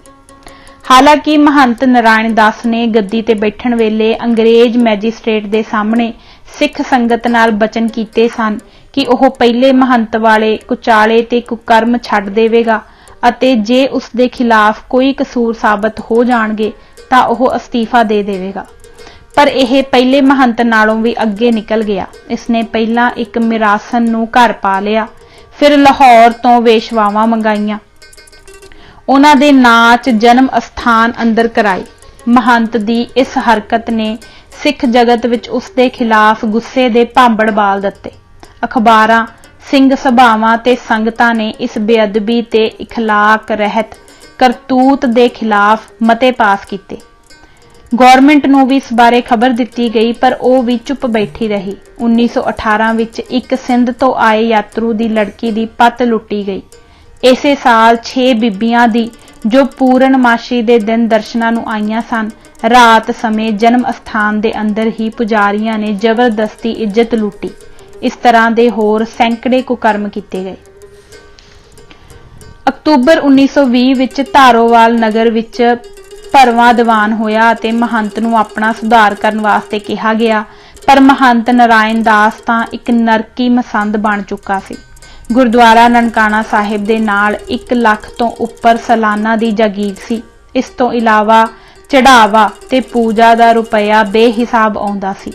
ਕੁਝ ਬੇਦੀ ਜਾਗੀਰਦਾਰ ਉਸ ਦੀ ਪਿੱਠ ਤੇ ਸਨ। ਮਹੰਤ ਨੇ ਸਿੱਖ ਪੰਥ ਦਾ ਮੁਕਾਬਲਾ ਕਰਨ ਦੀ ਠਾਣ ਲਈ। ਬਦਮਾਸ਼ਾਂ, ਗੁੰਡਿਆਂ ਤੇ ਮਾਰਖੋਰਾਂ ਨੂੰ ਸ਼ਰਾਬਾਂ ਤੇ ਤਨਖਾਹਾਂ ਦੇ ਕੇ ਗੁਰਦੁਆਰੇ ਅੰਦਰ ਰੱਖ ਲਿਆ ਅਤੇ ਜਨਮ ਅਸਥਾਨ ਨੂੰ ਜੰਗੀ ਕਿਲਾ ਬਣਾਉਣ ਦਾ ਸਮਾਨ ਇਕੱਠਾ ਕਰ ਲਿਆ। ਬਾਬਾ ਕਰਤਾਰ ਸਿੰਘ ਬੇਦੀ ਸਰਕਾਰੀ ਅਫਸਰਾਂ ਨਾਲ ਗੂੜਾ ਸੰਬੰਧ ਰੱਖਣ ਵਾਲੇ ਹੋਰ ਬੰਦੇ ਉਹਦੇ ਮਸ਼ੀਰ ਤੇ ਸਲਾਹਕਾਰ ਬਣ ਗਏ। ਰਾਂਝਾ ਰਿਹਾਣਾ ਜਿਹੇ 10 ਨੰਬਰੀਏ ਬਦਮਾਸ਼ ਤੇ ਇਲਾਕੇ ਦੇ ਇੱਕ ਇਸਮਾਇਲ ਭੱਟੀ ਨੂੰ ਹੱਥ ਵਿੱਚ ਲੈ ਕੇ ਮੁਸਲਮਾਨਾਂ ਨੂੰ ਆਪਣੇ ਨਾਲ ਗੰਢ ਲਿਆ। ਦੂਜੇ ਪਾਸੇ ਇਹਨਾਂ ਬਦਮਾਸ਼ਾਂ ਨੂੰ ਹਥਿਆਰਬੰਦ ਕਰਨ ਲਈ ਜਨਮ ਅਸਥਾਨ ਅੰਦਰ ਛਵੀਆਂ, ਕੁਹਾੜੇ, ਟਕੂਏ ਆਦਿ ਹਥਿਆਰ ਬਣਾਉਣ ਲਈ ਭੱਠੀਆਂ ਚਾਲੂ ਕਰ ਦਿੱਤੀਆਂ। ਲਾਹੌਰ ਤੋਂ ਬੰਦੂਕਾਂ, ਪਿਸਤੌਲਾਂ ਤੇ ਹੋਰ ਅਸਲਾ ਮੰਗਵਾ ਲਿਆ। ਮਿੱਟੀ ਦੇ ਤੇਲ ਦੇ ਪੀਪੇ ਰੱਖੇ ਗਏ। ਪੱਥਰਾਂ ਦੇ ਢੇਰ ਛੱਤ ਉੱਤੇ ਲਗਵਾਏ ਗਏ। ਫਾਟਕ ਮਜ਼ਬੂਤ ਕਰਵਾਏ ਗਏ ਅਤੇ ਥਾਂ-ਥਾਂ ਮੋਹਰੀਆਂ ਰੱਖ ਕੇ ਬੰਦੂਕਾਂ ਚਲਾਉਣ ਵਾਸਤੇ ਇੰਤਜ਼ਾਮ ਕੀਤਾ ਗਿਆ। ਫਿਰ ਪ੍ਰਾਪੇਗੰਡੇ ਵਾਸਤੇ ਉਸਨੇ ਨਨਕਾਣਾ ਸਾਹਿਬ ਵਿੱਚ ਸਾਧੂਆਂ ਤੇ ਮਹੰਤਾਂ ਦੀ ਇੱਕ ਮੀਟਿੰਗ ਰੱਖੀ। ਇਸ ਵਿੱਚ ਕੋਈ 60-65 ਸਾਧੂ ਤੇ ਮਹੰਤ ਇਕੱਠੇ ਹੋਏ, ਜਿਸ ਵਿੱਚ ਸ਼੍ਰੋਮਣੀ ਕਮੇਟੀ ਨੂੰ ਮਾਨਤਾ ਦੇਣੋਂ ਇਨਕਾਰ ਕਰਕੇ ਸਾਧੂਆਂ ਤੇ ਮਹੰਤਾਂ ਦੀ ਆਪਣੀ ਕਮੇਟੀ ਕਾਇਮ ਕੀਤੀ ਗਈ। ਸੰਤ ਸੇਵਕ ਨਾਮ ਦਾ ਇੱਕ ਅਖਬਾਰ ਕੱਢਣ ਦਾ ਨਿਰਣਾ ਕੀਤਾ ਗਿਆ। ਕਮੇਟੀ ਦੇ ਪ੍ਰਧਾਨ ਨਾਰਾਇਣ ਦਾਸ ਨਨਕਾਣਾ ਸਾਹਿਬ ਤੇ ਸਕੱਤਰ ਮਹੰਤ ਬਸੰਤ ਦਾਸ ਗੁਰਦੁਆਰਾ ਮਾਣਕ ਥਾਪੇ ਗਏ। ਨਵੰਬਰ ਵਿੱਚ ਗੁਰੂ ਨਾਨਕ ਦੇਵ ਜੀ ਦੇ ਪ੍ਰਕਾਸ਼ ਦਿਹਾੜੇ ਤੋਂ 4-5 ਦਿਨ ਪਹਿਲਾਂ ਮਹੰਤ ਨੇ ਗੁਰਦੁਆਰਾ ਜਨਮ ਅਸਥਾਨ ਵਿੱਚ ਹਥਿਆਰਾਂ ਨਾਲ ਲੈਂਸ ਕੋਈ 400 ਚੰਗੇ ਲੜਾਕੂ ਬੰਦੇ ਇਕੱਠੇ ਕਰ ਲਏ ਅਤੇ ਹੁਕਮ ਦੇ ਦਿੱਤਾ ਕਿ ਕਿਸੇ ਕਿਰਪਾਨ ਵਾਲੇ ਸਿੱਖ ਨੂੰ ਗੁਰਦੁਆਰੇ ਅੰਦਰ ਵੜਨ ਨਾ ਦਿੱਤਾ ਜਾਵੇ। ਭਾਈ ਲਛਮਣ ਸਿੰਘ ਧਾਰੋਵਾਲ ਬਾਰ ਵਿੱਚ ਮੰਨਿਆ ਪੰਥ ਦਰਦੀ ਸੀ। ਉਹ ਆਪਣੇ ਪਿੰਡ ਦੇ ਬੰਦਿਆਂ ਨਾਲ ਗੁਰਦੁਆਰੇ ਦੇ ਦਰਸ਼ਨਾਂ ਨੂੰ ਆਇਆ। ਉਸ ਨੂੰ ਮਹੰਤ ਦੇ ਕਾਤਲਾਨਾ ਇਰਾਦਿਆਂ ਦਾ ਕੋਈ ਪਤਾ ਨਹੀਂ ਸੀ। ਸਬੱਬੀ ਉਸ ਦਿਨ ਡਿਪਟੀ ਕਮਿਸ਼ਨਰ ਤੇ CID ਦਾ ਸੁਪਰਡੈਂਡੈਂਟ ਵੀ ਗੁਰਦੁਆਰੇ ਅੰਦਰ ਹਾਜ਼ਰ ਸਨ। ਇਸ ਲਈ ਭਾਈ ਲਛਮਣ ਸਿੰਘ ਜੀ ਉਸ ਦਿਨ ਜਥੇ ਸਮੇਤ ਬਚ ਗਏ। ਪਰ ਇਹਨਾਂ ਅਫਸਰਾਂ ਦੁਆਰਾ ਮਹੰਤ ਦੇ ਕਾਨੂੰਨ ਨੂੰ ਹੱਥ ਵਿੱਚ ਲੈਣ ਅਤੇ ਅਕਾਲੀਆਂ ਦੇ ਕਤਲ ਦੇ ਇਰਾਦੇ ਰੱਖਣ ਦੀ ਕੋਈ ਤਾੜਨਾ ਨਾ ਕਰਨਾ ਬੜਾ ਅਰਥ ਭਰਪੂਰ ਸੀ। ਗੁਰਦੁਆਰਾ ਜਨਮ ਅਸਥਾਨ ਨਨਕਾਣਾ ਸਾਹਿਬ ਦੇ ਮਹੰਤ ਨਾਰਾਇਣ ਦਾਸ ਦੇ ਭੈੜੇ ਆਚਰਣ ਤੇ ਉਸ ਦੀਆਂ ਕਈ ਹੋਰ ਕਰਤੂਤਾਂ ਦੀ ਚਰਚਾ ਸਾਰੇ ਪੰਥ ਵਿੱਚ ਫੈਲੀ ਹੋਈ ਸੀ ਅਤੇ ਇੱਥੋਂ ਦੇ ਪ੍ਰਬੰਧ ਨੂੰ ਪੰਥਕਾਂ ਹੱਥਾਂ ਵਿੱਚ ਲਿਆਉਣ ਲਈ ਸਭ ਦੀ ਇੱਛਾ ਬੜੀ ਤੀਬਰ ਸੀ। ਮਹੰਤ ਨਾਲ ਸਮਝੌਤੇ ਦੀ ਗੱਲਬਾਤ ਵੀ ਹੁੰਦੀ ਰਹੀ, ਜਿਸ ਵਿੱਚ ਜਥੇਦਾਰ ਕਰਤਾਰ ਸਿੰਘ ਝੱਬਰ ਤੇ ਸਰਦਾਰ ਬੂਟਾ ਸਿੰਘ ਵਕੀਲ ਸ਼ੇਖੂਪੁਰੇ ਦਾ ਕਾਫੀ ਭਾਗ ਸੀ। ਪਰੰਤੂ ਮਹੰਤ ਅੰਦਰਖਾਨੇ ਲਾਲਾ ਲਾਜਪਤ ਰਾਏ ਤੇ ਕਈ ਹੋਰ ਉਦਾਸੀ ਮਹੰਤਾਂ ਨਾਲ ਗੱਠਜੋੜ ਕਰਨ ਲਈ ਹਰ ਵਾਰ ਟਾਲ ਮਟੋਲ ਕਰਦਾ ਚਲਾ ਗਿਆ। ਸ਼੍ਰੋਮਣੀ ਕਮੇਟੀ ਨੇ ਇਸ ਗੱਲਬਾਤ ਨੂੰ ਸਿਰੇ ਚੜਾਉਣ ਲਈ ਨਨਕਾਣਾ ਸਾਹਿਬ ਵਿੱਚ 5-6 ਮਾਰਚ 1921 ਨੂੰ ਪੰਥਕ ਮੁਖੀਆਂ ਤੇ ਕੁਝ ਕੌਮੀ ਲੀਡਰਾਂ ਦੀ ਇਕੱਤਰਤਾ ਬੁਲਾਈ।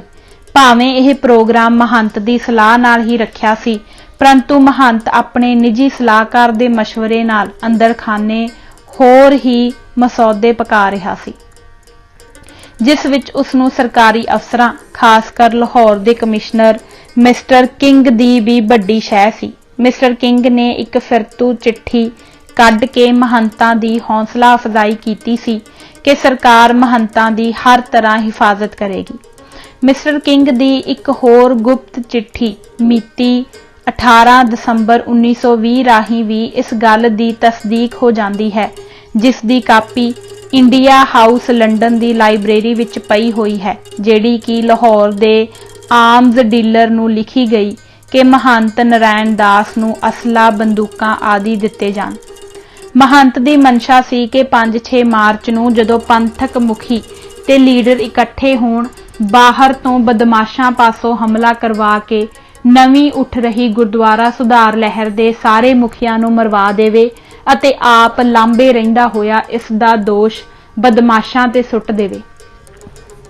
ਇਸ ਕੰਮ ਲਈ ਮਹੰਤ ਨੇ ਬਹੁਤ ਸਾਰੇ ਬਦਮਾਸ਼, ਵਿਸ਼ੇਸ਼ ਕਰਕੇ ਲਾਹੌਰ ਦੇ ਮਝੈਲਾਂ ਵਿੱਚੋਂ ਅਤੇ 18 ਪਠਾਨ ਪੱਕੇ ਤੌਰ ਤੇ ਆਪਣੇ ਪਾਸ ਰੱਖੇ ਹੋਏ ਸਨ।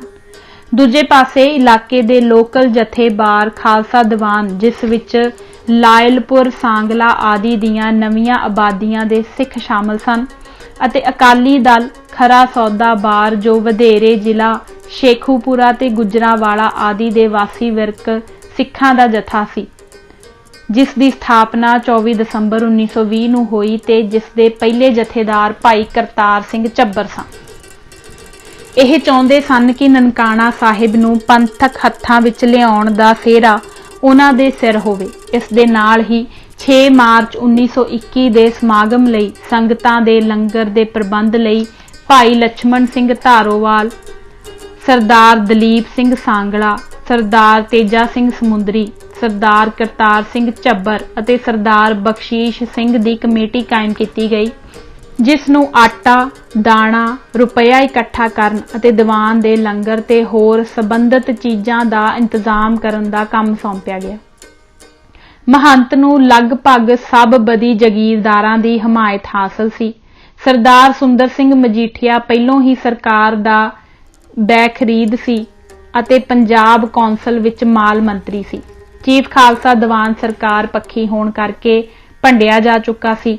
ਕੇਵਲ ਉਸ ਦੇ 2 ਮੈਂਬਰ ਸ਼੍ਰੋਮਣੀ ਕਮੇਟੀ ਨਾਲ ਨਰੜੇ ਹੋਏ ਸਨ, ਸਰਦਾਰ ਹਰਬੰਸ ਸਿੰਘ ਅਟਾਰੀ ਅਤੇ ਪ੍ਰੋਫੈਸਰ ਜੋਧ ਸਿੰਘ। ਮਹੰਤ ਨੇ ਮਹਾਰਾਜਾ ਪਟਿਆਲਾ ਤੋਂ ਵੀ ਮਦਦ ਮੰਗੀ ਪਰ ਗੱਲ ਸਿਰੇ ਨਾ ਚੜੀ। ਮਹੰਤ ਬੜਾ ਸਿਆਣਾ ਸੀ ਅਤੇ ਸਾਜ਼ਿਸ਼ਾਂ ਸਿਰਜਣ ਦਾ ਮਾਹਰ ਸੀ। ਇੱਕ ਪਾਸੇ ਉਹ ਸਿੱਖ ਆਗੂਆਂ ਦੇ ਮਾਰ ਮੁਕਾਨ ਦਾ ਬਾਨਣੂ ਬਣ ਰਿਹਾ ਸੀ, ਦੂਜੇ ਪਾਸੇ ਸਿੱਖ ਆਗੂਆਂ ਨਾਲ ਸਮਝੌਤੇ ਦੀਆਂ ਗੱਲਾਂ ਚਲਾਈ ਜਾ ਰਿਹਾ ਸੀ। ਇਹ ਸੁਲਾਹ ਦੀ ਮੀਟਿੰਗ 15 ਦਸੰਬਰ 1920 ਨੂੰ ਸ਼ੇਖੂਪੁਰੇ ਸਰਦਾਰ ਬੂਟਾ ਸਿੰਘ ਵਕੀਲ ਦੀ ਕੋਠੀ ਹੋਣੀ ਸੀ, ਪਰੰਤੂ ਉੱਥੇ ਮਹੰਤ ਦਾ ਸੁਨੇਹਾ ਪੁੱਜਾ ਕਿ ਇਹ ਗੱਲ 15 ਦਸੰਬਰ 1920 ਨੂੰ ਲਾਹੌਰ ਆ ਕੇ ਕੀਤੀ ਜਾਵੇ। ਪਰੰਤੂ ਇੱਥੇ ਵੀ ਮਹੰਤ ਨਾ ਆਇਆ ਤੇ ਸੁਨੇਹਾ ਭੇਜਿਆ। ਇਸ ਵੇਲੇ ਝੱਬਰ ਜੀ ਦਾ ਸੂਈਆ ਸਰਦਾਰ ਵਰਿਆਮ ਸਿੰਘ ਭੇਜਿਆ ਪਿੰਡ ਜ਼ਿਲ੍ਹਾ ਮਿੰਟ ਗੁਮਰੀ, ਜੋ ਸਰਦਾਰ ਉੱਤਮ ਸਿੰਘ ਦੇ ਕਾਰਖਾਨੇ ਵਿੱਚ ਮੁਨਸ਼ੀ ਸੀ ਅਤੇ ਨਨਕਾਣਾ ਸਾਹਿਬ ਮਹੰਤ ਦੀ ਕਾਰਵਾਈ ਦੀ ਖਬਰ ਝੱਬਰ ਸਾਹਿਬ ਨੂੰ ਪਹੁੰਚਾਉਂਦਾ ਸੀ ਅਤੇ ਨਰਾਇਣ ਦਾਸ ਨਾਲ ਹੀ ਰਹਿੰਦਾ ਸੀ, ਆਇਆ। ਉਸ ਦੱਸਿਆ ਕਿ ਕੱਲ ਰਾਤ ਮਹੰਤ ਨੇ ਆਪਣੀ ਰਾਮਗਲੀ ਵਾਲੇ ਮਕਾਨ ਵਿੱਚ ਇੱਕ ਗੁਪਤ ਮੀਟਿੰਗ ਕੀਤੀ ਸੀ, ਜਿਸ ਵਿੱਚ ਥੰਮਨ ਦਾ ਮਹੰਤ ਅਰਜਨ ਦਾਸ, ਬੱਗਿਆਂ ਵਾਲੇ ਦਾ ਜਗਨਨਾਥ ਅਤੇ ਮਾਨਕ ਗੁਰਦੁਆਰੇ ਦਾ ਬਸੰਤ ਦਾਸ ਤੇ 4-5 ਮਾਝੇ ਦੇ ਜੱਟ ਸ਼ਾਮਲ ਸਨ। ਨਰਾਇਣ ਦਾਸ ਨੇ ਮਾਝੇ ਦੇ ਬਦਮਾਸ਼ਾਂ ਨੂੰ 1.5 ਲੱਖ ਰੁਪਇਆ ਦੇਣਾ ਕੀਤਾ। ਉਹ ਮਾਝੇ ਦੇ ਪਕੌੜੇ ਕਾਤਲ ਨਾਲ ਲੈ ਕੇ 6 ਮਾਰਚ ਨੂੰ ਨਨਕਾਣਾ ਸਾਹਿਬ ਪੁੱਜਣਗੇ। ਜਿਸ ਵੇਲੇ ਪੰਥਕ ਮੁਖੀਆ ਦਾ ਇਕੱਠ ਹੋ ਰਿਹਾ ਹੋਵੇਗਾ, ਇਹ ਅਚਾਨਕ ਹੱਲਾ ਕਰਕੇ ਉਹਨਾਂ ਤੇ ਪੈ ਜਾਣਗੇ, ਸਭ ਨੂੰ ਮਾਰ ਕੇ ਘੋੜੇ ਭਜਾ ਜਾਣਗੇ। ਮਹੰਤ ਤੇ ਉਸਦੇ ਆਦਮੀ ਫੜ ਲੋ ਮਾਰੇ ਗਏ ਕਹਿੰਦੇ ਹੋਏ ਉਹਨਾਂ ਦਾ ਪਿੱਛਾ ਕਰਨਗੇ। ਇਹ ਸਾਰੀ ਗੱਲ ਸਰਦਾਰ ਵਰਿਆਮ ਸਿੰਘ ਨੇ ਸਰਦਾਰ ਅਵਤਾਰ ਸਿੰਘ ਨਿਵਾਸੀ ਝੱਬਰ ਪਿੰਡ ਰਾਹੀਂ ਝੱਬਰ ਜੀ ਤੱਕ ਪਹੁੰਚਾਈ। ਇਸ ਰਿਪੋਰਟ ਨੇ ਝੱਬਰ ਜੀ ਤੇ ਉਹਨਾਂ ਦੇ ਸਾਥੀਆਂ ਦੀਆਂ ਅੱਖਾਂ ਖੋਲ ਦਿੱਤੀਆਂ। ਝੱਬਰ ਜੀ ਨੇ ਆਪਣੇ ਮੁਖੀ ਸਾਥੀਆਂ ਨਾਲ ਸਲਾਹ ਕਰਕੇ ਫੈਸਲਾ ਕੀਤਾ ਕਿ 19-20 ਫਰਵਰੀ ਨੂੰ ਜਦੋਂ ਲਾਹੌਰ ਵਿੱਚ ਸਨਾਤਨ ਸਿੱਖ ਕਾਨਫਰੰਸ ਹੋਣੀ ਹੈ ਅਤੇ ਮਹੰਤ ਨਰਾਇਣ ਦਾਸ ਨੇ ਵੀ ਹਿੱਸਾ ਲੈਣਾ ਹੈ, ਗੁਰਦੁਆਰਾ ਜਨਮ ਅਸਥਾਨ ਤੇ ਕਬਜ਼ਾ ਕਰ ਲੈਣਾ ਚਾਹੀਦਾ ਹੈ। ਬਾਰ ਖਾਲਸਾ ਦੀਵਾਨ ਦੇ ਮੁਖੀ ਭਾਈ ਲਛਮਣ ਸਿੰਘ, ਟਹਿਲ ਸਿੰਘ ਆਦਿ ਲਾਇਲਪੁਰ ਤੋਂ ਭਾਈ ਬੂਟਾ ਸਿੰਘ ਚੱਕ ਨੰਬਰ 204 ਅਤੇ ਸੰਤ ਤੇਜਾ ਸਿੰਘ ਦੀ ਸਲਾਹ ਨਾਲ ਇਹ ਫੈਸਲਾ ਹੋਇਆ ਕਿ 20 ਫਰਵਰੀ 1921 ਨੂੰ 4-5 ਹਜ਼ਾਰ ਦਾ ਜਥਾ ਲੈ ਕੇ ਨਨਕਾਣਾ ਸਾਹਿਬ ਪੁੱਜਿਆ ਜਾਵੇ। ਭਾਈ ਲਛਮਣ ਸਿੰਘ ਹੋਰਾਂ ਦੇ ਜਥੇ ਨੇ ਧਾਰੋਵਾਲ ਤੋਂ ਚੱਲ ਕੇ ਝੱਬਰ ਦੇ ਜਥੇ ਨੂੰ ਨਨਕਾਣਾ ਸਾਹਿਬ ਤੋਂ 5 ਮੀਲ ਦੂਰ ਚੰਦਰਕੋਟ ਦੀ ਝਾਲ ਤੇ ਮਿਲਣਾ ਸੀ ਅਤੇ ਲਾਇਲਪੁਰ ਤੋਂ ਆਏ ਸਿੰਘਾਂ ਨੇ ਇਹਨਾਂ ਨੂੰ 20 ਫਰਵਰੀ ਸਵੇਰੇ 4 ਵਜੇ ਨਨਕਾਣਾ ਸਾਹਿਬ ਦੇ ਲਾਗੇ ਭੱਠਿਆਂ ਤੇ ਮਿਲ ਕੇ ਗੁਰਦੁਆਰਾ ਜਨਮ ਅਸਥਾਨ 5 ਵਜੇ ਸਵੇਰੇ ਪੁੱਜਣਾ ਸੀ। ਇਹ ਚਾਹੁੰਦੇ ਸਨ ਕਿ ਇਹ ਪ੍ਰੋਗਰਾਮ ਸ਼੍ਰੋਮਣੀ ਕਮੇਟੀ ਤੋਂ ਗੁਪਤ ਹੀ ਰਹੇ, ਕਿਉਂਕਿ 6 ਮਾਰਚ ਵਾਲੇ ਇਕੱਠ ਦੇ ਸਨਮੁਖ ਕਮੇਟੀ ਨੇ ਇਹਨਾਂ ਨੂੰ ਅਜਿਹਾ ਕਰਨ ਦੀ ਆਗਿਆ ਨਹੀਂ ਸੀ ਦੇਣੀ। ਪਰੰਤੂ ਕਿਸੇ ਤਰ੍ਹਾਂ ਮਾਸਟਰ ਤਾਰਾ ਸਿੰਘ ਤੇ ਸਰਦਾਰ ਤੇਜਾ ਸਿੰਘ ਸਮੁੰਦਰੀ ਨੂੰ, ਜੋ ਲਾਇਲਪੁਰ ਗਏ ਹੋਏ ਸਨ, ਇਸ ਪ੍ਰੋਗਰਾਮ ਦਾ ਪਤਾ ਲੱਗ ਗਿਆ। ਉਹਨਾਂ 19 ਫਰਵਰੀ ਸਵੇਰੇ 5 ਵਜੇ ਚੂੜਕਾਣੇ ਤੋਂ ਲੰਘਦੇ ਹੋਏ ਸਰਦਾਰ ਸੁੱਚਾ ਸਿੰਘ, ਜੈ ਚੱਕ ਵਾਲੇ ਹਾਥੀ ਝੱਬਰ ਨੂੰ ਜਥਾ ਨਾਲ ਲੈ ਜਾਣ ਦਾ ਸੁਨੇਹਾ ਭੇਜਿਆ ਅਤੇ ਫਿਰ ਲਾਹੌਰ ਪੁੱਜ ਕੇ ਉੱਥੋਂ ਇਸ ਕੰਮ ਹਿੱਤ ਭਾਈ ਦਲੀਪ ਸਿੰਘ ਜੀ ਤੇ ਸਰਦਾਰ ਜਸਵੰਤ ਸਿੰਘ ਝਬਾਲ ਨੂੰ ਚੂੜਕਾਣੇ ਭੇਜਿਆ। ਇਸ ਵੇਲੇ ਤੱਕ ਵਿਰਕਤ ਦੇ ਬਹੁਤ ਸਾਰੇ ਸਿੰਘ ਉੱਥੇ ਪੁੱਜ ਚੁੱਕੇ ਸਨ। संत तेजा सिंह भी लायलपुर तो 60 ਸਿੰਘਾਂ समेत पुजे हुए सन। जथा शाम पई ननकाना साहिब वाल नूं, जो इत्थों 15 कोह है, तुरन दे आहर विच सी कि भाई दलीप सिंह होरी पहुंच गए। लम्मी विचार मगरों संत तेजा सिंह जी ने कहा, झब्बर साहिब, जे तुसी श्रोमणी पंथक जथेबंदी दे हुक्म दी उलंघना करके ननकाना साहिब जथा ले गए तां तुसी पंथ अते गुरु दे देणदार होवोगे। झब्बर ने कहा कि आपो विच होए फैसले अनुसार जेकर लक्ष्मण सिंह होरी जां होर ननकाना साहिब पुज गए तां जो नुकसान होया उस दा कौन जिम्मेवार होवेगा। भाई दलीप सिंह ने उन्हां नूं रोकण दी अपनी जिम्मेवारी लै लई। अखीर एक चिट्ठी लिखी गई जिस उत्ते भाई दलीप सिंह, सरदार जसवंत सिंह झबाल आदि 6 ਸਿੰਘਾਂ ने दस्तखत कीते ते 4 घोड़सवार जिन्हां विच एक भाई दलीप सिंह सन, जथेदार लक्ष्मण सिंह दे जथे नूं रोकण लई तुर पए। ਇਹ ਚੰਦਰਕੋਟ ਅਤੇ ਉਸ ਤੋਂ ਅੱਗੇ ਕਈ ਥਾਈਂ ਸਾਰੀ ਰਾਤ ਜਥੇ ਦੀ ਭਾਲ ਵਿੱਚ ਫਿਰਦੇ ਰਹੇ। ਜੋ ਜਥੇ ਜਾਂ ਇਕੱਲੇ ਦੁਕੱਲੇ ਸਿੰਘ ਮਿਲ ਗਏ ਉਹਨਾਂ ਨੂੰ ਨਨਕਾਣਾ ਸਾਹਿਬ ਜਾਣੋਂ ਵਰਜਿਆ, ਪਰੰਤੂ ਭਾਈ ਲక్ష్మణ ਸਿੰਘ ਜੀ ਦਾ ਜਥਾ ਇਹਨਾਂ ਨੂੰ ਨਾ ਮਿਲਿਆ। ਅੰਮ੍ਰਿਤ ਵੇਲੇ 4 ਵਜੇ ਦੇ ਕਰੀਬ ਇਹ ਨਨਕਾਣਾ ਸਾਹਿਬ ਲਾਗੇ ਪੁੱਜ ਗਏ। ਇੱਥੇ ਵੀ ਜਥੇ ਦੇ ਆਉਣ ਦੇ ਕੋਈ ਨਿਸ਼ਾਨ ਨਹੀਂ ਸਨ। ਅਖੀਰ ਭਾਈ ਦਲੀਪ ਸਿੰਘ ਸਰਦਾਰ ਉੱਤਮ ਸਿੰਘ ਜੀ ਦੇ ਕਾਰਖਾਨੇ ਗਏ ਅਤੇ ਮੁਨਸ਼ੀ ਵਰਿਆਮ ਸਿੰਘ ਨੂੰ ਉਹ ਚਿੱਠੀ ਦਿੱਤੀ ਅਤੇ ਜਥੇ ਦੀ ਭਾਲ ਨਨਕਾਣਾ ਸਾਹਿਬ ਨੂੰ ਆਉਂਦੇ ਰਾਹਾਂ ਤੇ ਕਰਨ ਲਈ ਭੇਜਿਆ। ਭਾਈ ਲక్ష్మణ ਸਿੰਘ ਜੀ ਤੇ ਭਾਈ ਟਹਿਲ ਸਿੰਘ ਜੀ ਦਾ ਜਥਾ ਆਪਣੇ ਪਿੰਡੋਂ 19 ਫਰਵਰੀ ਨੂੰ ਤੁਰ ਪਿਆ ਸੀ। ਇਸ ਜਥੇ ਦੇ ਸਿੰਘਾਂ ਨੇ ਗੁਰਦੁਆਰਾ ਨਨਕਾਣਾ ਸਾਹਿਬ ਦੀ ਸੇਵਾ ਲਈ ਸਿਰ ਲਾਉਣ ਦਾ ਪ੍ਰਣ ਲੈ ਲਿਆ ਸੀ। ਇਸ ਵਿੱਚ 3 ਸਿੰਘਣੀਆਂ, ਜਿਨ੍ਹਾਂ ਵਿੱਚ ਭਾਈ ਲక్ష్మణ ਸਿੰਘ ਦੀ ਸਿੰਘਣੀ ਵੀ ਸੀ ਸਨ। ਇਹ ਜਥਾ ਰਸਤੇ ਵਿੱਚ ਨਿਜ਼ਾਮਪੁਰ, ਦੇਵਾ ਸਿੰਘ ਵਾਲਾ, ਧੰਨੂਵਾਲ, ਚੇਲਾਵਾਲ, ਠੱਠੀਆਂ ਮੂਲ, ਸਿੰਘ ਵਾਲਾ ਆਦਿਕ ਪਿੰਡਾਂ ਵਿੱਚੋਂ ਹੁੰਦਾ ਹੋਇਆ ਮੋਹਲਣ ਵਿਖੇ, ਜੋ ਨਨਕਾਣਾ ਸਾਹਿਬ ਤੋਂ ਕੇਵਲ 6 ਮੀਲ ਦੂਰ ਪੁੱਜ ਗਿਆ। ਇੱਥੇ ਪੁੱਜਣ ਤੀਕ ਇਸ ਵਿੱਚ 150 ਸਿੰਘ ਸ਼ਾਮਲ ਹੋ ਗਏ। ਇਹਨਾਂ ਨੇ ਚੰਦਰਕੋਟ ਤੋਂ ਝੱਬਰ ਦੇ ਜਥੇ ਦੀ ਖਬਰ ਆਉਣ ਤੋਂ ਪਹਿਲਾਂ ਹੀ ਚਾਲੇ ਪਾ ਦਿੱਤੇ ਸਨ ਅਤੇ ਇਹ ਮਿੱਥਿਆ ਕਿ ਜਦ ਅਸੀਂ ਸ਼ੁਭ ਕੰਮ ਲਈ ਹੀ ਆਏ ਹਾਂ ਤਾਂ ਢਿੱਲ ਕਰਨੀ ਠੀਕ ਨਹੀਂ ਅਤੇ ਨਨਕਾਣਾ ਸਾਹਿਬ ਦੇ ਜਨਮ ਅਸਥਾਨ ਵੱਲ ਤੁਰ ਪਏ। ਭਾਈ ਲక్ష్మణ ਸਿੰਘ ਜਥੇਦਾਰ ਨੇ ਕੋਟ ਦਰਬਾਰ ਦੀ ਜੂਹ ਵਿੱਚ ਇਸ ਥਾਂ ਜਥੇ ਨੂੰ ਰੋਕ ਕੇ ਸਾਰੇ ਸਿੰਘਾਂ ਪਾਸੋਂ ਹੱਥ ਨਾ ਉਠਾਉਣ ਅਤੇ ਸ਼ਾਂਤਮਈ ਰਹਿੰਦੇ ਹੋਏ ਸ਼ਹੀਦੀ ਪ੍ਰਾਪਤ ਕਰਨ ਦਾ ਪ੍ਰਣ ਲਿਆ।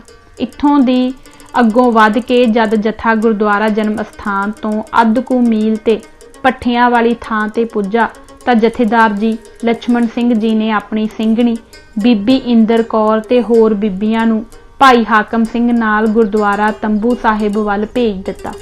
ਇਸੇ ਸਮੇਂ ਭਾਈ ਟਹਿਲ ਸਿੰਘ ਨੇ ਆਪਣੀ ਜੇਬ ਵਿੱਚੋਂ 18 ਰੁਪਏ ਬੀਬੀ ਇੰਦਰ ਕੌਰ ਨੂੰ ਦਿੰਦੇ ਹੋਏ ਕਿਹਾ ਕਿ ਤੁਹਾਡੇ ਵਰਗੀਆਂ ਭੈਣਾਂ ਸ਼ਹੀਦੀ ਪਿੱਛੋਂ ਸ੍ਰੀ ਗੁਰੂ ਗ੍ਰੰਥ ਸਾਹਿਬ ਦਾ ਪਾਠ ਕਰਾ ਦੇਣਗੀਆਂ। ਜਥੇਦਾਰ ਨੇ ਸੰਖੇਪ ਸ਼ਬਦਾਂ ਵਿੱਚ ਅਰਦਾਸਾ ਸੋਧਿਆ, ਗੁਰੂ ਨਾਨਕ, ਤੇਰੇ ਦਰ ਦੇ ਕੂਕਰ ਤੇਰੇ ਦਰਸ਼ਨਾਂ ਨੂੰ ਆਏ ਹਾਂ ਤੇ ਇਰਾਦਾ ਧਾਰਿਆ ਏ ਤੇਰੇ ਦਰਬਾਰ ਅੰਦਰ ਹੋ ਰਹੀਆਂ ਕੁਰੀਤੀਆਂ ਨੂੰ ਆਪਣੇ ਖੂਨ ਨਾਲ ਧੋਣ ਦਾ। ਤੂੰ ਬਲ ਬਖਸ਼ ਕਿ ਅਸੀਂ ਆਪਣੇ ਇਰਾਦੇ ਵਿੱਚ ਸਫਲ ਹੋਈਏ। ਜਥਾ ਅੱਗੇ ਵਧਣ ਹੀ ਲੱਗਾ ਸੀ ਕਿ ਭਾਈ ਵਰਿਆਮ ਸਿੰਘ ਜੀ ਭੇਜੀਆਂ ਵਾਲੇ, ਜੋ ਜਥੇ ਦੀ ਭਾਲ ਵਿੱਚ ਫਿਰ ਰਹੇ ਸਨ, ਇੱਥੇ ਪੁੱਜ ਗਏ ਅਤੇ ਭਾਈ ਲక్ష్మణ ਸਿੰਘ ਜੀ ਨੂੰ ਸ਼੍ਰੋਮਣੀ ਗੁਰਦੁਆਰਾ ਪ੍ਰਬੰਧਕ ਕਮੇਟੀ ਦੇ ਫੈਸਲੇ ਅਨੁਸਾਰ ਸੱਚੇ ਸੌਦੇ ਤੋਂ ਸਿੰਘਾਂ ਦੇ ਦਸਖਤਾਂ ਵਾਲੀ ਚਿੱਠੀ ਦਿੱਤੀ ਅਤੇ ਹੋਰ ਸਾਰੇ ਜਥਿਆਂ ਦੇ ਰੁਕ ਜਾਣ ਦੀ ਖਬਰ ਦਿੱਤੀ। ਇਸ ਗੱਲ ਨੇ ਜਥੇ ਦੇ ਸਿੰਘਾਂ ਨੂੰ ਇੱਕ ਅਜਬ ਕਿਸਮ ਦੀ ਦੁਚਿੱਤੀ ਵਿੱਚ ਪਾ ਦਿੱਤਾ ਤੇ ਨਵੇਂ ਪੈਦਾ ਹੋਏ ਹਾਲਾਤ ਤੇ ਵਿਚਾਰ ਹੋਣੀ ਸ਼ੁਰੂ ਹੋਈ। ਪਰ ਭਾਈ ਟਹਿਲ ਸਿੰਘ ਹੋਰਾਂ ਨੇ ਕਿਹਾ ਕਿ ਖਾਲਸਾ ਜੀ, ਹੁਣ ਸੋਚਣ ਦਾ ਵੇਲਾ ਨਹੀਂ। ਅਸੀਂ ਆਪਣੀਆਂ ਜ਼ਿੰਦਗੀਆਂ ਗੁਰਦੁਆਰੇ ਦੀ ਖਾਤਰ ਲਗਾ ਦੇਣ ਦਾ ਬਚਨ ਕਰ ਚੁੱਕੇ ਹੋਏ ਹਾਂ। ਇਹੋ ਇਰਾਦਾ ਧਾਰ ਕੇ ਘਰਾਂ ਤੋਂ ਤੁਰੇ ਸਾਂ ਕਿ ਅਸਾਂ ਨਨਕਾਣਾ ਸਾਹਿਬ ਆਜ਼ਾਦ ਕਰਾਉਣਾ ਹੈ ਜਾਂ ਸ਼ਹੀਦ ਹੋਣਾ ਹੈ ਅਤੇ ਇਹੋ ਅਰਦਾਸਾ ਤੁਸਾਂ ਹੁਣੇ ਕੀਤਾ ਹੈ। ਆਪਣੇ ਕੀਤੇ ਬਚਨਾਂ ਤੋਂ ਫਿਰਨਾ ਸੂਰਮਿਆਂ ਦਾ ਕੰਮ ਨਹੀਂ। ਮੈਂ ਵਾਪਸ ਨਹੀਂ ਜਾਵਾਂਗਾ। ਕੋਈ ਮੇਰੇ ਨਾਲ ਤੁਰੇ ਜਾਂ ਨਾ, ਮੈਂ ਤਾਂ ਸਿੱਧਾ ਗੁਰਦੁਆਰੇ ਜਾਵਾਂਗਾ। ਇਉਂ ਕਹਿੰਦੇ ਹੋਏ ਭਾਈ ਟਹਿਲ ਸਿੰਘ ਜੀ ਗੁਰਦੁਆਰਾ ਜਨਮ ਅਸਥਾਨ ਵੱਲ ਵਗ ਤੁਰੇ। ਫਿਰ ਕੌਣ ਸੀ ਜੋ ਪਿਛਾਂਹ ਹਟਦਾ। ਪਾਲ ਸਿੰਘ ਨੇ, ਜੋ ਬੁਚਿਆਣੇ ਵੱਲੋਂ ਕਈ ਜਥਿਆਂ ਨੂੰ ਮੋੜਦੇ ਹੋਏ ਠੀਕ ਇਸੇ ਸਮੇਂ ਇੱਥੇ ਪੁੱਜੇ ਸਨ, दौड़ के भाई लक्ष्मण सिंह नूं जफ्फा मार के उन्हां नूं रोक लैण दी कोशिश कीती, परंतु ओह जथेदार जी नूं रोक ना सके। महंत नारायण दास जो लाहौर सनातन सिख कॉन्फ्रेंस विच जाण वाला सी, 19 फरवरी नूं शाम 3:44 ਦੀ ਗੱਡੀ ਤੇ ਸਵਾਰ ਸੀ। ਗੱਡੀ ਚੱਲਣ ਤੋਂ ਪਹਿਲਾਂ ਹੀ ਕਿਸੇ ਮੁਸਲਮਾਨ ਚੂੜੀ ਨੇ ਉਸ ਨੂੰ ਜਾ ਖਬਰ ਦਿੱਤੀ ਕਿ ਜਥਾ ਬੁਚਿਆਣਾ ਆ ਗਿਆ ਅਤੇ ਸਾਰੀ ਰਾਤ ਉਸ ਤਿਆਰੀ ਵਿੱਚ ਬਿਤਾਈ। ਉਸਨੇ ਪਹਿਲਾਂ ਹੀ ਆਪਣੇ ਟੱਬਰ ਦੇ ਬੰਦੇ ਲਾਹੌਰ ਘੱਲ ਦਿੱਤੇ ਹੋਏ ਸਨ। ਰੁਪਇਆ ਪੈਸਾ ਤੇ ਜ਼ਰੂਰੀ ਕਾਗਜ਼ਾਤ ਵੀ ਲਾਹੌਰ ਭੇਜ ਦਿੱਤੇ ਸਨ। ਇੱਥੋਂ ਤੱਕ ਕਿ ਉਸਨੇ ਕਸੂਰ ਦੇ ਥਾਣੇ ਵਿੱਚ 10 ਨੰਬਰੀਏ ਬਦਮਾਸ਼ਾਂ ਰਿਹਾਨਾ, ਅਮਲ, ਕੁੰਦੀ, ਵਿਸਾਖਾ ਅਤੇ ਕੁਝ ਹੋਰਨਾਂ ਦੀਆਂ ਹਾਜ਼ਰੀਆਂ ਲਵਾਉਣ ਦਾ ਬੰਦੋਬਸਤ ਵੀ ਕਰ ਛੱਡਿਆ ਸੀ ਤਾਂ ਜੋ ਉਹ ਆਪਣੀ ਪੋਜੀਸ਼ਨ ਸਾਫ਼ ਕਰਨ ਲਈ ਉੱਜਤ ਪੇਸ਼ ਕਰ ਸਕਣ ਕਿ ਜਿਨ੍ਹਾਂ ਬਦਮਾਸ਼ਾਂ ਨੂੰ ਕਾਤਲ ਆਖਿਆ ਜਾ ਰਿਹਾ ਹੈ ਉਹ ਤਾਂ ਉਸ ਦਿਨ ਨਨਕਾਣੇ ਸਾਹਿਬ ਵਿੱਚ ਹਾਜ਼ਰ ਹੀ ਨਹੀਂ ਸਨ। ਅਕਾਲੀਆਂ ਨੇ ਜਨਮ ਅਸਥਾਨ ਦੇ ਬਾਹਰ ਤਲਾਬ ਤੇ ਇਸ਼ਨਾਨ ਕੀਤਾ ਅਤੇ ਕੋਈ 5:45 ਅਤੇ 6 ਵਜੇ ਦੇ ਕਰੀਬ ਸਾਰੇ ਸਿੰਘ ਗੁਰਦੁਆਰੇ ਅੰਦਰ ਦਾਖਲ ਹੋਏ। महंत दे गुंडे ते बदमाश अगे तैयार बैठे सन। अंदर पुजदे सार ही मत्था टेक के जथेदार लक्ष्मण सिंह जी ने जथे दे सारे सिंघां नूं थाओं थाई ड्यूटियां दी सौंपना कर दित्ती अते आप कुछ सिंघां समेत गुरुद्वारे दी प्रकाश अस्थान अंदर दाखल हो गए। भाई लक्ष्मण सिंह होरी श्री गुरु ग्रंथ साहिब दी ताबिया ते बाकी सिंह हेठां बैठ गए अते आसां दी वार दा कीर्तन आरंभ दिता। महंत नारायण दास अपने देखण दी गुठ वाले मकान मेहमान खाने दे चबारे विचों इस सारे कौतक नूं वेख रिहा सी। उसने अपने आदमियां रांझा, रिहाना, माछी अते पठाणा नूं मिथी होई कार्रवाई करन दा हुक्म दिता। गुरुद्वारे अंदर संगत विच जेड़े साधु आदि बैठे सन ओह हौली जही खिसक गए। गेट बंद कर दिते गए। एकदम इहाता जन्म अस्थान दी देखण दी बाही दे कमरिਆਂ ਉੱਪਰੋਂ ਗੋਲੀਆਂ ਚੱਲਣ ਲੱਗ ਪਈਆਂ। ਮਿੰਟਾਂ ਵਿੱਚ ਹੀ ਉਹ ਸਾਰੇ ਸਿੰਘ ਜੋ ਚੌਖੰਡੀ ਦੇ ਬਾਹਰ ਸਨ ਅਤੇ ਛੱਤਾਂ ਤੋਂ ਗੋਲੀ ਦਾ ਨਿਸ਼ਾਨਾ ਹੋ ਸਕਦੇ ਸਨ ਫੁੰਡ ਦਿੱਤੇ ਗਏ। ਭਾਈ ਟਹਿਲ ਸਿੰਘ ਵੀ ਜੋ ਦੱਖਣੀ ਦਰਵਾਜ਼ੇ ਤੇ ਡਿਊਟੀ ਦੇ ਰਹੇ ਸਨ ਸ਼ਹੀਦ ਹੋ ਗਏ। ਉਪਰੰਤ ਮਹੰਤ ਦੇ ਆਦਮੀ ਬੰਦੂਕਾਂ, ਬਰਛੀਆਂ, ਗੰਡਾਸੇ ਲਈ ਅੰਦਰ ਨੂੰ ਹੇਠ ਉਤਰੇ ਅਤੇ ਚੌਖੰਡੀ ਦੇ ਪੱਛਮੀ ਦਰਵਾਜ਼ੇ ਰਸਤੇ ਗੋਲੀਆਂ ਮਾਰ-ਮਾਰ ਅੰਦਰ ਬੈਠੇ ਸਾਰੇ ਸਿੰਘਾਂ ਨੂੰ ਫੱਟੜ ਜਾਂ ਸ਼ਹੀਦ ਕਰ ਦਿੱਤਾ ਗਿਆ।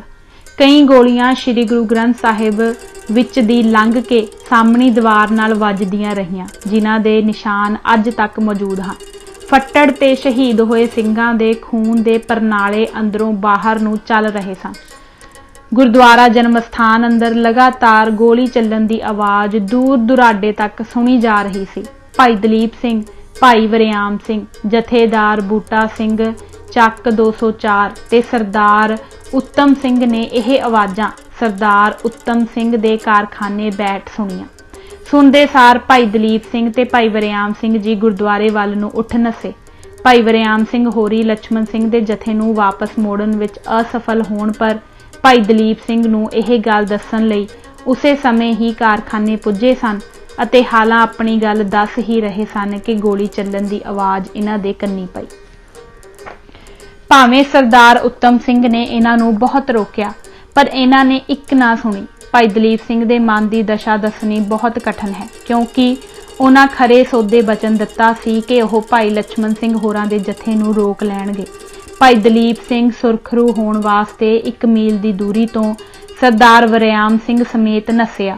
महंत आप नूं चंगी तरह जानदा सी अते आप दा सत्कार करदा सी, पर जदों दोवें दर्शनी दरवाजे मोरे पहुंचे तां उस वेले महंत दी जुंडली दा बाहरों आए नवें सिंघां उत्ते हमला जारी सी अते सिंघां नूं अन्नेवाह सज्जे खब्बे कतल कीता जा रहा सी। भाई जी ने हथ जोड़ के महंत नूं आखिया, ना करो कतल, बंद करो कतलाम, मैं अज भी तुहानू पंथ तो मुआफी दुआ देंगा। पर उत्थे तां महंत अन्ना होया पिया सी। उसने भाई दलीप सिंह नूं पिस्तौल दी गोली नाल शहीद कर दिता। महंत दे बंदियां ने सरदार वरियाम सिंह दे भी टुकड़े कर दिते। इन्हां दोहां सिंघां दे शरीरां नूं अते 5-6 सिंघां नूं नाल ही लगदे घुमियारां दीआं भट्ठियां विच सुੱਟ दिता गया। चौखंडी दे अंदर कुछ सिंह शहीद किए गए। जो कुछ फट्टड़ पए सन उन्हां नूं टुकड़े टुकड़े कर दिता गया।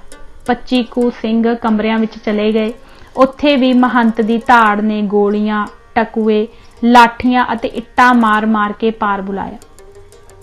ਇਸ ਵੇਲੇ ਬਾਹਰੋਂ ਸਿੰਘਾਂ ਦੇ ਜੈਕਾਰੇ ਛੱਡਣ ਦੀ ਆਵਾਜ਼ ਆਈ। ਇਹਨਾਂ ਗੁੰਡਿਆਂ ਤੇ ਬਦਮਾਸ਼ਾਂ ਨੇ ਉਹਨਾਂ ਉੱਤੇ ਹਮਲਾ ਕਰਨ ਲਈ ਦਰਸ਼ਨੀ ਬਾਜ਼ਾਰ ਗੇਟ ਖੋਲ੍ਹ ਦਿੱਤੇ ਅਤੇ ਟੁੱਟ ਕੇ ਉਹਨਾਂ ਉੱਤੇ ਜਾ ਪਏ। ਉਹਨਾਂ ਨੇ ਸਿੱਖਾਂ ਨੂੰ ਸ਼ਹੀਦ ਕਰ ਦਿੱਤਾ। ਮਹੰਤ ਖੁਦ ਇਸ ਕਤਲਾਮ ਦੀ ਅਗਵਾਈ ਕਰ ਰਿਹਾ ਸੀ। ਉਸਨੇ ਮੂੰਹ ਤੇ ਚਾਦਰ ਲਪੇਟੀ ਹੋਈ ਸੀ ਅਤੇ ਘੋੜੇ ਉੱਤੇ ਚੜ੍ਹਿਆ ਹੋਇਆ ਕਦੇ ਇੱਧਰ ਜਾਂਦਾ ਸੀ, ਕਦੇ ਉੱਧਰ, ਅਤੇ ਉੱਚੀ-ਉੱਚੀ ਆਖ ਰਿਹਾ ਸੀ, ਕੋਈ ਕੇਸਾਂ ਵਾਲਾ ਸਿੱਖ ਜਿਉਂਦਾ ਨਾ ਰਹਿਣ ਦਿਓ। 2-3 ਸਿੰਘ ਖੇਤਾਂ ਵਿੱਚ ਜਾ ਕੇ ਸ਼ਹੀਦ ਕਰ ਦਿੱਤੇ ਗਏ। ਰੇਲਵੇ ਲਾਈਨਾਂ ਤੱਕ ਜੋ ਸਿੱਖ ਨਜ਼ਰ ਆਇਆ ਸ਼ਹੀਦ ਕਰ ਦਿੱਤਾ ਗਿਆ। ਕਿਹਾ ਜਾਂਦਾ ਹੈ, ਇੱਕ 2 ਸਾਲਾਂ ਦਾ ਲੜਕਾ ਜਿਹੜਾ ਚੌਖੰਡੀ ਅੰਦਰ ਇੱਕ ਵੱਡੀ ਖੁੱਲੀ ਕੰਧ ਵਾਲੀ ਅਲਮਾਰੀ ਵਿੱਚ ਲੁਕ ਗਿਆ ਸੀ, ਬਚ ਰਿਹਾ। ਇਹ ਲੜਕਾ ਜਰਗ, ਜ਼ਿਲ੍ਹਾ ਪਟਿਆਲਾ ਨਿਵਾਸੀ ਸ਼ਹੀਦ ਕੇਹਰ ਸਿੰਘ ਦਾ ਪੁੱਤਰ ਸੀ ਅਤੇ ਪਿਤਾ ਨਾਲ ਜਥੇ ਵਿੱਚ ਸ਼ਾਮਲ ਸੀ। ਇਸ ਨੂੰ ਅਲਮਾਰੀ ਵਿੱਚੋਂ ਬਾਹਰ ਕੱਢ ਕੇ ਬਲਦੀ ਅੱਗ ਵਿੱਚ ਸੁੱਟ ਦਿੱਤਾ ਗਿਆ। ਜਿਸ ਵੇਲੇ ਸਾਰੇ ਸਿੰਘ ਸ਼ਹੀਦ ਹੋ ਗਏ ਜਾਂ ਫੱਟੜ ਹੋ ਗਏ, ਤਦ ਮਹੰਤ ਨੇ ਹੁਕਮ ਦਿੱਤਾ ਕਿ ਸਾਰੀਆਂ ਲੋਥਾਂ ਨੂੰ ਇਕੱਠੀਆਂ ਕਰਕੇ ਕੇਵਲ 4 ਲੋਥਾਂ ਰਹਿਣ ਦਿਓ, ਬਾਕੀ ਨੂੰ ਮਿੱਟੀ ਦਾ ਤੇਲ ਪਾ ਕੇ ਸਾੜ ਦਿਓ। ਇਹਨਾਂ ਵਿੱਚੋਂ ਇੱਕ ਸਰਦਾਰ ਮੰਗਲ ਸਿੰਘ ਮਜ਼ਹਬੀ ਸਿੰਘ ਸੀ ਜੋ ਭਾਈ ਲਛਮਣ ਸਿੰਘ ਦਾ ਪੁੱਤਰ ਬਣਿਆ ਹੋਇਆ ਸੀ। ਇੱਕ ਸਾਧੂ ਵੀ ਸੀ ਜੋ ਕਿਸੇ ਬਦਮਾਸ਼ ਦੀ ਗੋਲੀ ਨਾਲ ਮਾਰਿਆ ਗਿਆ ਸੀ। ਇਸ ਤਰ੍ਹਾਂ ਫੱਟੜਾਂ ਦੇ ਤੇ ਲੋਥਾਂ ਦੇ 3-4 ਢੇਰ ਬਣਾਏ ਗਏ ਅਤੇ ਅੱਗ ਲਾ ਕੇ ਸਾੜੇ ਗਏ। ਇੱਕ ਸਿੰਘ ਜੋ ਸ਼ਾਇਦ ਭਾਈ ਲਛਮਣ ਸਿੰਘ ਜੀ ਸਨ ਨੂੰ ਜੰਡ ਨਾਲ ਬੰਨ੍ਹ ਕੇ ਸਾੜ ਦਿੱਤਾ ਗਿਆ। ਤਾਰਾਂ ਨਾਲ ਫਲਿਆ ਹੋਇਆ ਅੱਧ ਸੜਿਆ ਜੱਡ ਬਾਅਦ ਵਿੱਚ ਸਿੱਖਾਂ ਨੇ ਅੱਖੀਂ ਦੇਖਿਆ। ਇਹ ਜੰਡ ਅੱਜ ਵੀ ਹੈ। ਇਸ ਤੋਂ ਬਾਅਦ ਮਹੰਤ ਘੋੜੇ ਤੇ ਸਵਾਰ ਹੋ ਕੇ ਕੁਝ ਸਾਥੀਆਂ ਨਾਲ ਸ਼ਹਿਰ ਵੱਲ ਗਿਆ ਅਤੇ ਜੋ ਵੀ ਸਿੰਘ ਨਜ਼ਰ ਆਇਆ ਕਤਲ ਕੀਤਾ ਗਿਆ। ਕਤਲਾਮ ਦੀ ਖਬਰ ਚੰਗੀ ਤਰ੍ਹਾਂ ਤਸਦੀਕ ਹੋ ਜਾਣ ਤੇ ਡਿਸਟ੍ਰਿਕਟ ਇੰਜੀਨੀਅਰ ਸਰਦਾਰ NS ਸੰਧੂ ਨੇ ਆਪਣਾ ਇੱਕ ਖਾਸ ਆਦਮੀ 3:15 ਵਜੇ ਘੋੜੇ ਉੱਤੇ ਡਿਪਟੀ ਕਮਿਸ਼ਨਰ ਕਰੀ ਵੱਲ ਭੇਜਿਆ ਤਾਂ ਜੋ ਉਹ ਖੁਦ ਮੌਕੇ ਉੱਤੇ ਆ ਕੇ ਇਹ ਭਿਆਨਕ ਸਾਕਾ ਅੱਖੀਂ ਵੇਖ ਲਵੇ। DC ਦਾ 12 ਮੀਲ ਨਨਕਾਣੇ ਤੋਂ ਦੂਰ ਮਾਂਗਟਾਵਾਲ ਵਿੱਚ ਮੁਕਾਮ ਸੀ। ਉੱਧਰ ਸਰਦਾਰ ਉੱਤਮ ਸਿੰਘ ਨੇ ਕੋਈ 9:15 ਵਜੇ ਦੇ ਕਰੀਬ ਸਰਦਾਰ ਕਰਮ ਸਿੰਘ ਸਟੇਸ਼ਨ ਮਾਸਟਰ ਰਾਹੀਂ ਤਾਰਾਂ ਦੁਆਰਾ ਖਬਰਾਂ ਪੰਜਾਬ ਦੇ ਗਵਰਨਰ, ਕਮਿਸ਼ਨਰ, DC ਤੇ ਸੁਪਰੀਡੈਂਡੈਂਟ ਨੂੰ ਘੱਲੀਆਂ ਅਤੇ ਨਾਲ ਹੀ ਸਾਰੇ ਸਿੱਖ ਕੇਂਦਰਾਂ, ਖਾਸ ਕਰ ਸ਼੍ਰੋਮਣੀ ਕਮੇਟੀ ਨੂੰ ਖਬਰਾਂ ਪਹੁੰਚਾ ਦਿੱਤੀਆਂ। ਸਾਰੇ ਹੀ ਸਿੱਖ ਜਗਤ ਵਿੱਚ ਹਾਹਾਕਾਰ ਮਚ ਗਏ। DC ਕਰੀ ਨਨਕਾਣੇ ਸਾਹਿਬ 12:30 ਵਜੇ ਦੁਪਹਿਰ ਪਿੱਛੋਂ ਪਹੁੰਚਿਆ ਤੇ ਇਕੱਲਾ ਹੀ ਮਹੰਤ ਨਾਲ ਅੰਦਰ ਗਿਆ। ਫਿਰ ਉਸਨੇ ਫੌਜੀ ਦਸਤੇ ਘੱਲਣ ਵਾਸਤੇ ਉਤਲੇ ਅਫਸਰਾਂ ਨੂੰ ਤਾਰਾਂ ਦਿੱਤੀਆਂ।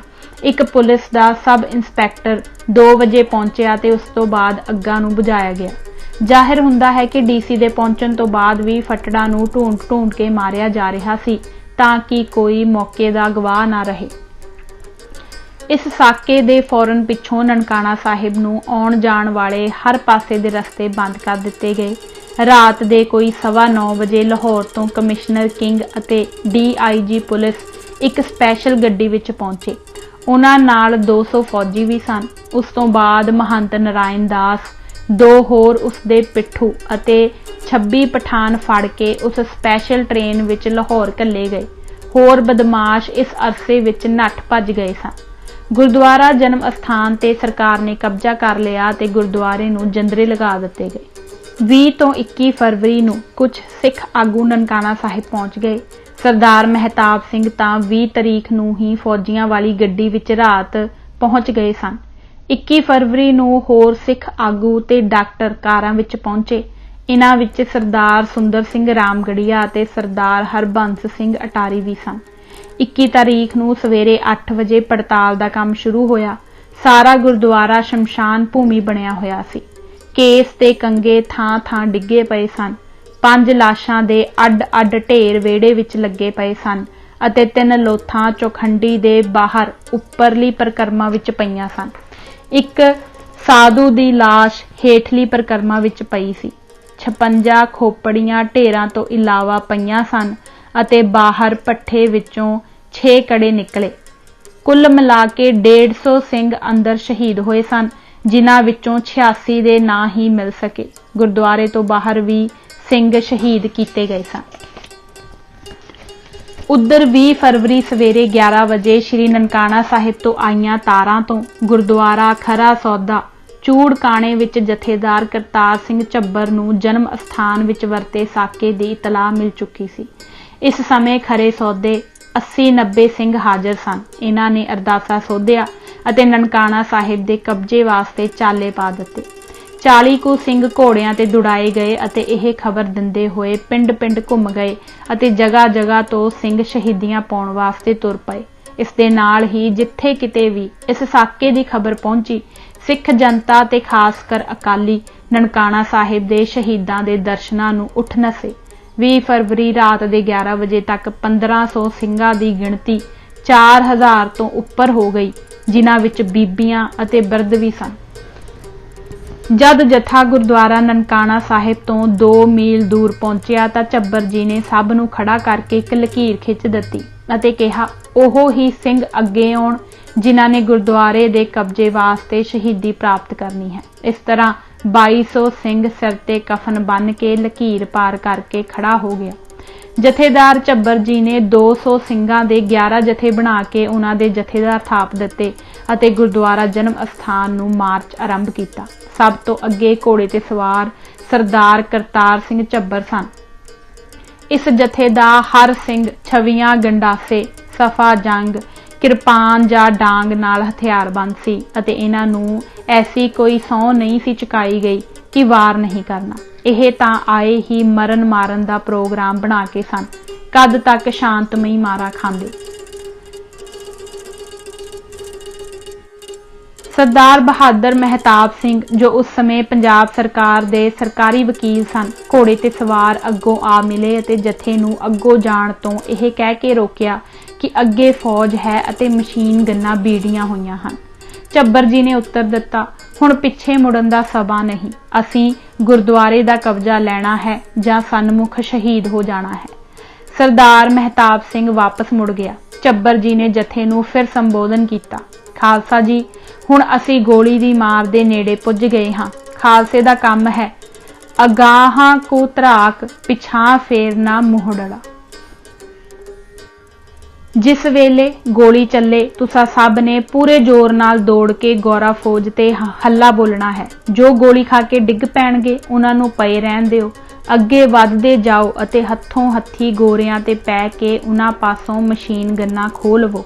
असीं अरदासा सोध के तुरे हां कि गुरुद्वारे उत्ते कब्जा करांगे जां शहीद होवांगे। जथे विचों किसे सिंह ने जयकारा बुलाया जो इतने जोरदार सी कि एक बार धरती भी कंबदी प्रतीत होण लग पई।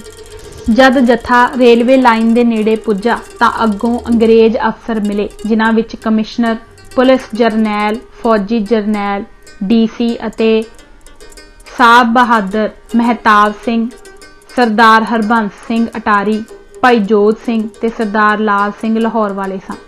डिप्टी कमिश्नर मिस्टर करी ने अगे वध के झब्बर जी दे जथे नूं रोकण वास्ते कहा ते नाल ही धमकी दिती कि अगे गोरा फौज है, अगर आप आगे बढ़ोगे तो गोली चल जाएगी। झब्बर जी ने कहा, आप गोली चलाओ और मेरे जवानों के हाथ देखो। डीसी करी ने कहा, आप कुछ इंतजार करो, गुरुद्वारे की चाबियां कल सवेरे मिलेंगी। झब्बर साहिब ने कहा, चाबियां हुणे ही लैणियां हन अते गुरुद्वारे तो गोरा फौज भी हुणे ही हटेगी। जथे दे ਸਿੰਘਾਂ ने हथियार सूत लए अते अंग्रेज अफसरां नूं कहा, पिछे हट जाओ, नहीं तां नुकसान दे असीं जिम्मेवार नहीं।